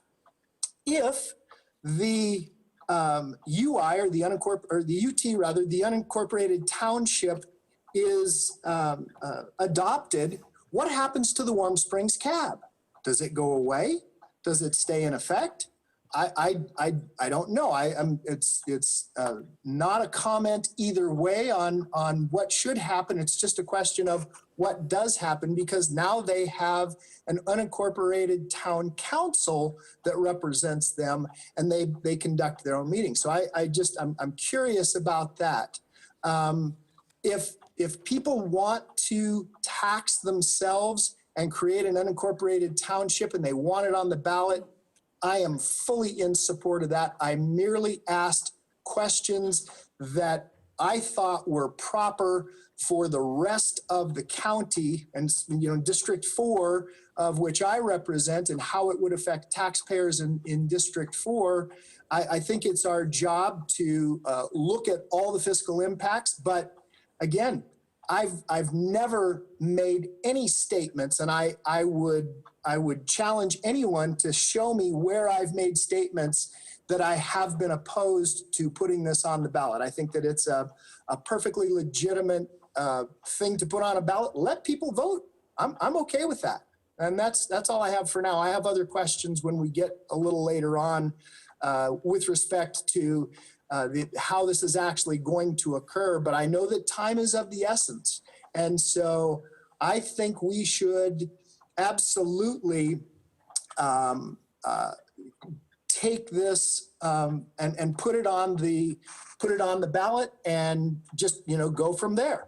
So thank you. And by the way, this is not an attack on anyone. I have emails from different citizens that if we want to bring them out, I'm happy to allow them to come into public and we'll disclose everything. Thank you. Thank you, Commissioner Hartung. Commissioner Jones. Thank you, Mr. Chairman. I have a question for Assistant District Attorney David Watsfield. Mr. Watsfield, can you hear Commissioner Jung? Yes, I can. Okay. Go ahead, Commissioner. Mr. Watsfield, thank you, Mr. Chairman. Can you tell me whether either one or both petitions, do they substantially comply with NRS?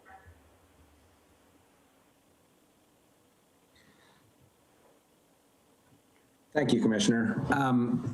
The reason that the question is being asked is because there's a specific provision under 269.545 that says that the language needs to substantially comply. Ultimately, that could end up being something that's decided in another forum. It's certainly something that the board could look at and say, in our opinion, we do not believe that the language of those petitions substantially complies because of the reasons that were described in the staff report. Who makes that decision, Mr. Watsfield, the DA or the Board of County Commissioners? Because not a single one of us are attorneys. The beginning of that cut out, but I believe what you asked was who accepts the petition. Really what you're doing is you're accepting. No. Who determines if it substantially complies with the legal code and NRS? Wouldn't that be the district attorney's office? Because we're not attorneys.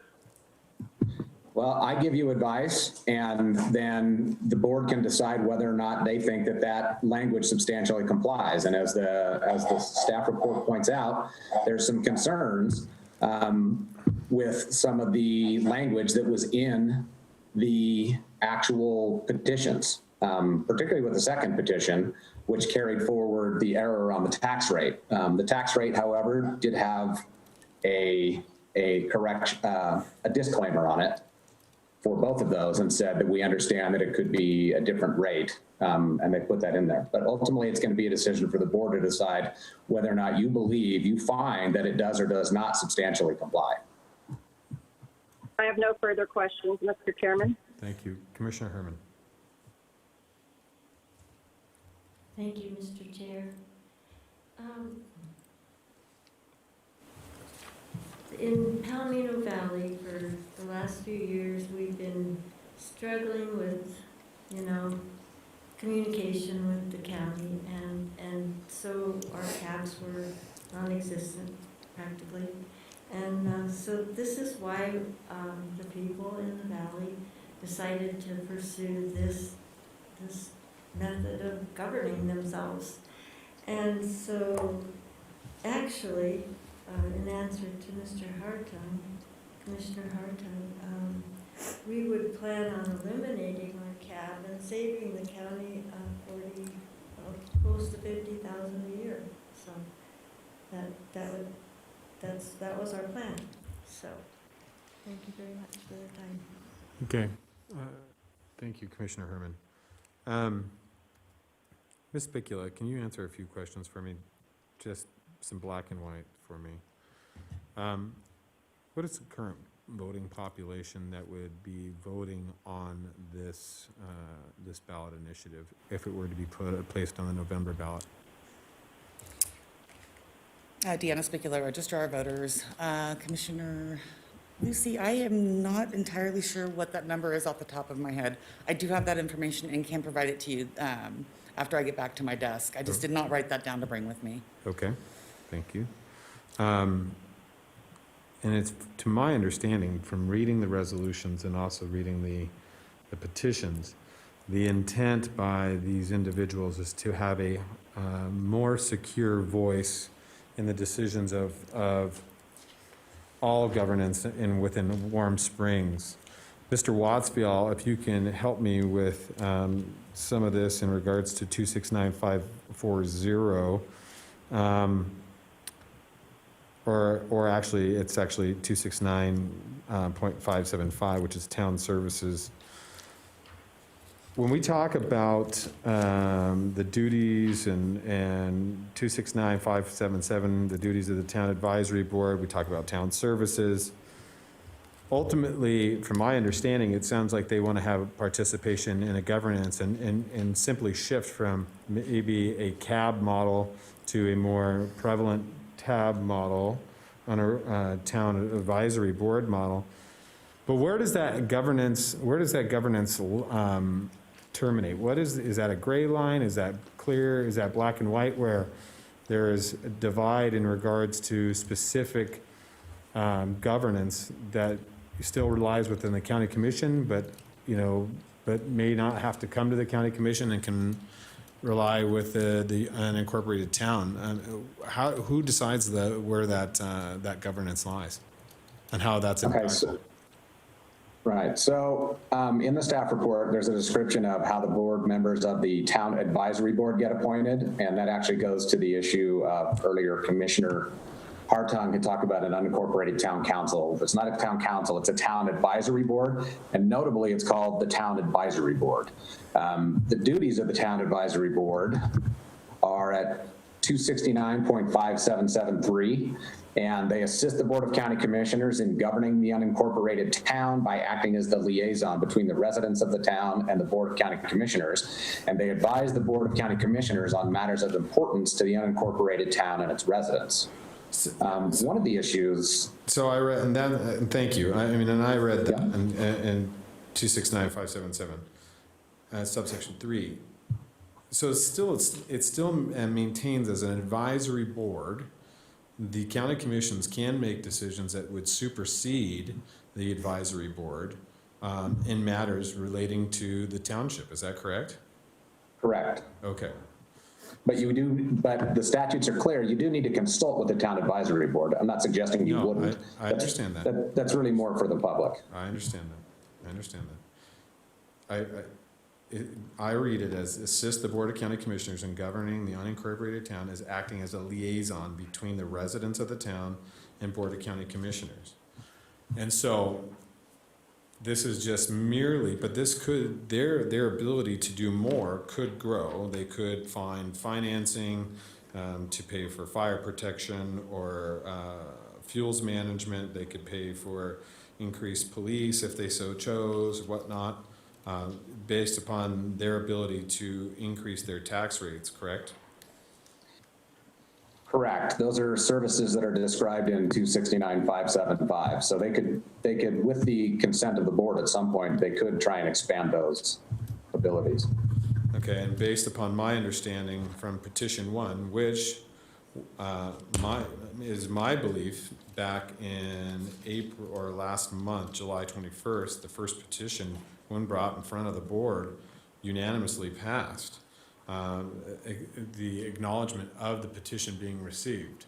That was the only discussion that was had. There was no discussion about anything other than we acknowledged the receipt of the petition, the number of the first petition on July 1st. Is that correct, Ms. Spicula? That was the action of the board? Yes, if I recall correctly, yes, that was. Okay, just so we can make sure that there's not a lot of misinformation out there, because it seems like there is quite a bit of that today, especially with this specific issue. And then finally, as I look into the tax rate, the fiscal impact, which Commissioner Hartung and myself both had concerns about, based upon the first petition, it would require a special levy of that population, all population, voting or not, whether they reside within the area that's been outlined within the petition, which is, a number of sections but the boundaries identified by the unincorporated town. All residents would be responsible for that increased levy tax, correct, of 0.00011 for each resident. Is that correct? For everyone, for all of the landowners that are within the actual description of the land in the unincorporated town, yes. Okay. And that's whether whether there's residents there or not. The property, it would be assessed property. Correct. Raw land. That's how I read it. Okay. All right. So merely what I'm saying, and I'm just going to kind of combine my thoughts here, being that our tax rate is already at 3.66 at its maximum allowed rate, this would be a levy tax on those individuals identified within the land for the unincorporated town and the boundaries that have been described in the resolution, to impose a fee on themselves to pay for their own advisory board to act as a liaison in between the county commission and the residents of Warm Springs in discussion of matters, but could potentially be superseded governance-wise by the Board of County Commissioners. Can you confirm that for me, Mr. Wattsfield? That question's a little bit trickier. It would take a little bit of looking. The way, for now, what you would have is the ability to put it onto the ballot. If the voters approved one or the other town, you would then draft an ordinance, and you could then address the issue of how you were going to potentially tax somebody, whether you could tax them or whether you needed to use a special fee schedule at that point. Okay. But I don't have an answer at the ready.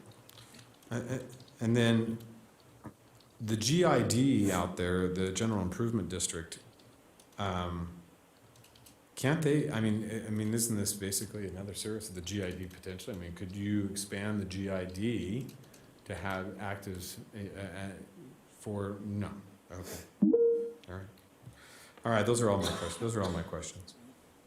Is there any further questions from any of the commissioners or any statements? Commissioner Hartung, you had mentioned you had some further questions. Thank you, Mr. Chairman. No, I just want to know if we're going to put both on the ballot. That's all. It is that simple. I've never been opposed to this. I think we should put it on the ballot. I think it's just really a question of what Commissioner Herman wants to do. Do we put both petition 1 and petition 2 on the ballot?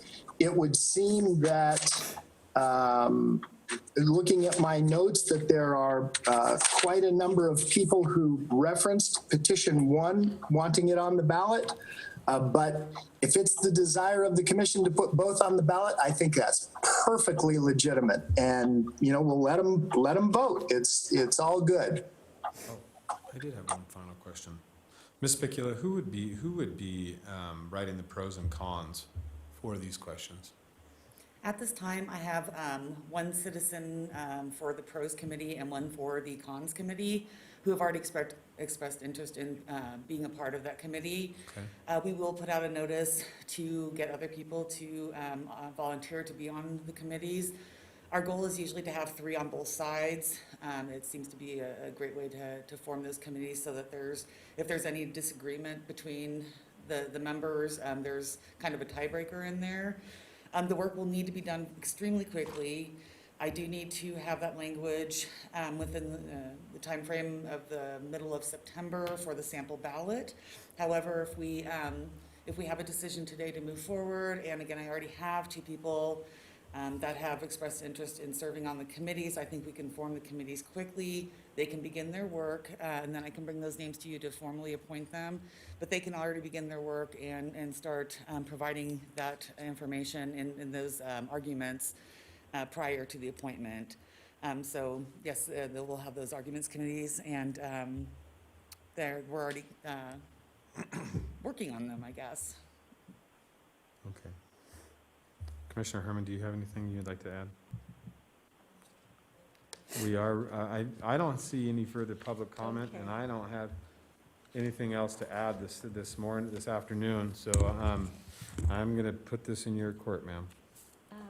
I would like to make a motion that we put these both on the ballot and let the people decide. Okay, so your motion is to accept the second petition as well and place both petitions on the ballot, both resolutions on the ballot for the November 3rd election. Is that correct? Yes, sir. Second. I have a motion from Commissioner Herman, second from, I believe, Commissioner Hartung. We'll give that to Hartung this time. Any further discussion by anybody? Seeing none, I'll call for the vote. All those in favor signify by saying aye. Aye. Aye. All those opposed? Motion carries unanimously with Commissioner Hartung and Commissioner Jung voting in the affirmative.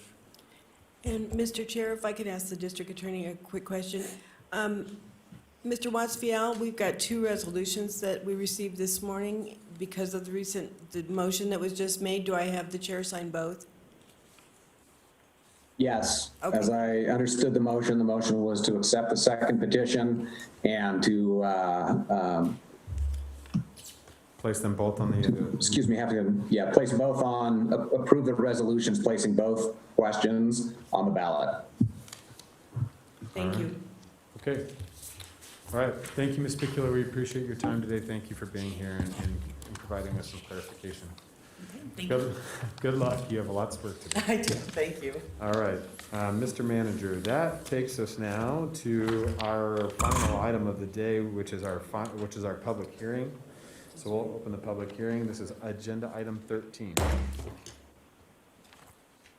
Okay. On item 13? Yes. This is the first reading or second reading and possible adoption of an ordinance.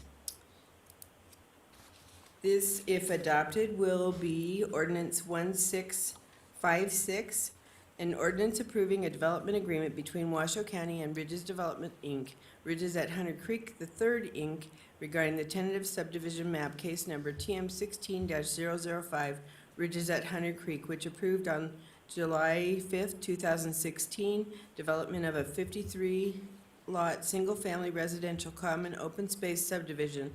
Lots range in size from plus or minus .37 acres, plus or minus 16,117 square feet, to plus or minus 2.3 acres, plus or minus 100,188 square feet. This agreement extends the deadline for filing the first in a series of final subdivision maps from July 5th, 2020 to July 5th, 2022. The subject site is located south of Woodchuck Circle and Hunters Peak Road and west of Hawkins Drive. The subject site consists of 4 parcels totaling plus or minus 155.01 acres in size. The master plan designations include suburban residential, SR, rural residential, RR, and rural, R. The regulatory zones include general rural, GR, low-density suburban, LDS, and high-density rural, HDR. The parcel is located within the Southwest Truckee Meadows Area Plan and is situated in portions of sections 19 and 30, Township 19 North, Range 19 East, MDM, Washoe County, Nevada. APN 041-65007, 041-65003, 041-671-02, and 041-662-12. This was previously issued bill number 1845. All right. Madam Clerk, since this is a public hearing, do we have any public comments signed in this afternoon? Hang on, Mr. Chair, I need to. No, we do not. All right, I'm seeing none, no emails, no voicemails. I'm looking, and we have nobody joining us via Zoom to discuss this. So we'll close public comment, bring it back to the board. Any further discussion by the commissioners? Seeing none, Commissioner Burke, Madam Vice Chair, would you, this is your district? Yes, sure, I'll be happy to put my glasses on so I can see. I would, having found the agreement consistent with the master plan, the maintenance of the current development approval is in the best interest of the county, and the development agreement promotes the public interest and welfare by maintaining a consistency in allowable development rights. That there are no departures from development code regulations, and that sufficient terms and conditions of approval are in place. And therefore, I move to approve this second reading. Well, you move to adopt the ordinance? I'm sorry, adopt the ordinance and approve the issue. 1656. Yes. Okay. I've got a motion from Vice Chair Burke-Bigler, second from Commissioner Herman to adopt ordinance number 1656.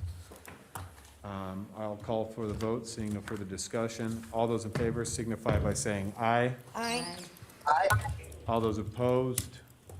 Motion carries unanimously with all commissioners voting. And that is that. Fun day. All right, we're on to item 14, sir. Mr. Manager. Yes, item 14 is public comment. Comment heard under this item will be limited to 3 minutes per person and may pertain to matters both on and off the commission agenda. The commission will also hear public comment during individual action items with comment limited to 3 minutes per person. Comments are to be made to the commission as a whole. All right. I have two individuals signed in for public comment. We did receive a voicemail from Anne Marie Grant, so if you'll play that for us now. Anne Marie Grant, for the record, 1820 County Commissioner meeting, agenda item 14. Anne Marie Grant, sister of Thomas Purdy, murdered by Washoe County deputies after being hogtied by Reno police while in crisis. Again, you're going to hear my brother beg for his life like I have to every day of my life.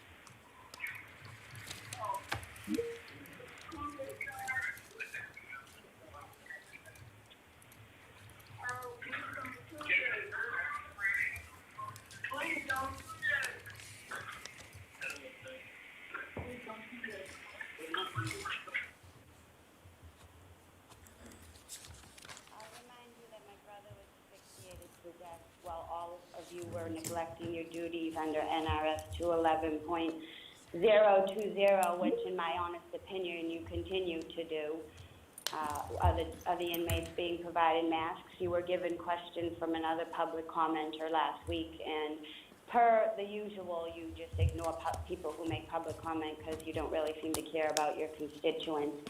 I'll be there. There'll be a families protest on September 12th. For the victims of families in Washoe County who have had a loved one killed by police, including my brother Thomas. Hopefully we'll see you guys there because we don't get any other support from you or acknowledgement or any type of sympathies. But if a cop got killed, there'd be a parade and everything else. Have a good day. All right. We have an email submitted to us from Daniel Purdy. Madam Clerk. Daniel Purdy, brother of Thomas Purdy. My brother was murdered at your county jail. I've sent voicemails, emails, letting you know how I feel, and other community members feel. I think it's about time you start thinking about community members instead of your next election. But I must ask myself, why would any of you care when I've actually seen you up there laughing at individual while they were speaking? I find that very disheartening. I can only impress upon you again and again, please do something to protect your community members from police brutality and making sure the policies that are in place at the jail are followed. If they are not, to take swift action to rectify the situation. The end, Thomas Purdy. Thank you. Or Daniel Purdy. All right, and now I have Larry Chesney joining us via Zoom. Mr. Chesney, can you hear us?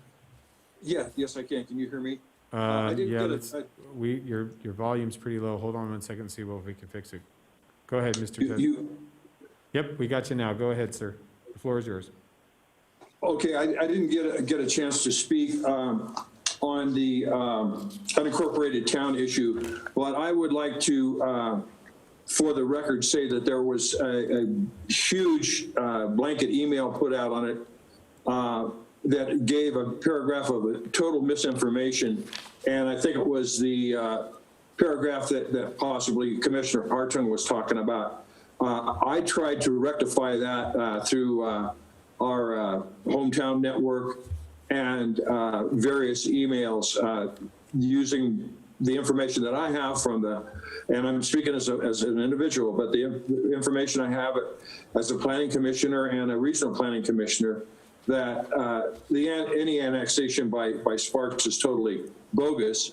And I tried to make that clear. So I just, for the record, I want everybody that's listening that participated and spoke on this to understand that the regional plan will not allow Sparks to annex Warm Springs Valley. It's plain and simple. They can't even, according to the regional plan, they can't even extend services out here except for treated wastewater to be used for agricultural purposes. So I just wanted to make that clarification. And I think that some of the tactics that were used were not necessary. And furthermore, on petition number 2, I think that petition has been propagated by people with development interests in that particular area, and realizing that if petition number 1 did not pass, that would be their backup. I think that we need to make it clear to them that the regional plan, regardless of whether they're an unincorporated town or not, the regional plan still applies to them, as does the Washoe County Master Plan, and as will the Warm Springs Area Plan. So if they think that this is an escape to end-run development in that area, they had better think again. And that's the end of my public comment. Once again, I want to thank you all for your time, and have a wonderful day. Thank you, Mr. Chesney. We did receive one final email during this. This is from Greg Dennis. All right, and the clerk is getting your email, and we will put that on the record. Yes, ma'am. Greg Dennis. Thank you. From Greg Dennis, I believe within the second unincorporated town application, agenda item 8 for petition to create an unincorporated town. Request commissioners to deny application and investigate the validity of such. I have become aware that certain individuals and developers wish to create an unincorporated town on the west side of Highway 445. The obvious conclusion is to create another entity by which those with vested interests in the use of an unincorporated town may skirt, evade, or bypass any attempt to abide by the area plan of Warm Springs, established well over 20 years ago. If this is so, then this unincorporated town attempt is a serious undermining of this commission's ability to formulate a legal process for long-term planning of Warm Springs Valley, or for that matter, any other part of Washoe, like Cold Springs. A few of us citizens met with Jeannie Herman on this topic of an unincorporated town. She explained and emphasized how nice and necessary it was that we cooperate to get a fire station, and noted how the other commissioners were completely twisted with regard to the land use planning, and that the only way to deal with us is to create an unincorporated town. I questioned her about her true agenda, which was to be a way to allow, a developer an easy way to skirt the normal process of land use, area plans, and the like, plus spread the cost and put the burden of a fire station on the backs of the residents. My preference for your consideration is to abide by the regional and area plans deny or at minimum put to the issue to the voters on the ballot. Number 3, wait and update the area plans with regard to all elements of uncertainty a hand-picked township would create. Sincerely, Greg Dennis, Warm Springs Valley residents for 35 years. All right, thank you. All right, seeing no further public comment, we'll close public comment and bring it back to the board. Mr. Manager, we're on to item 15, County Manager's announcements. Do you have anything, sir? I have nothing. All right, Commissioner Herman, do you have anything? Commissioner Jung or Commissioner Hartung? Nothing from me, Mr. Chair. Thank you. Okay. All right. Neither me, thank you. Thank you very much for everybody participating today. Sorry, it's been a long meeting, but we do want to thank everybody who participated today. Today was a very clear understanding of the democratic process and people being able to voice their opinion. You know, right, wrong, or indifferent. It's still. I think it was a great deal. So, all those with that, I will adjourn the meeting. We are done. Thank you very much.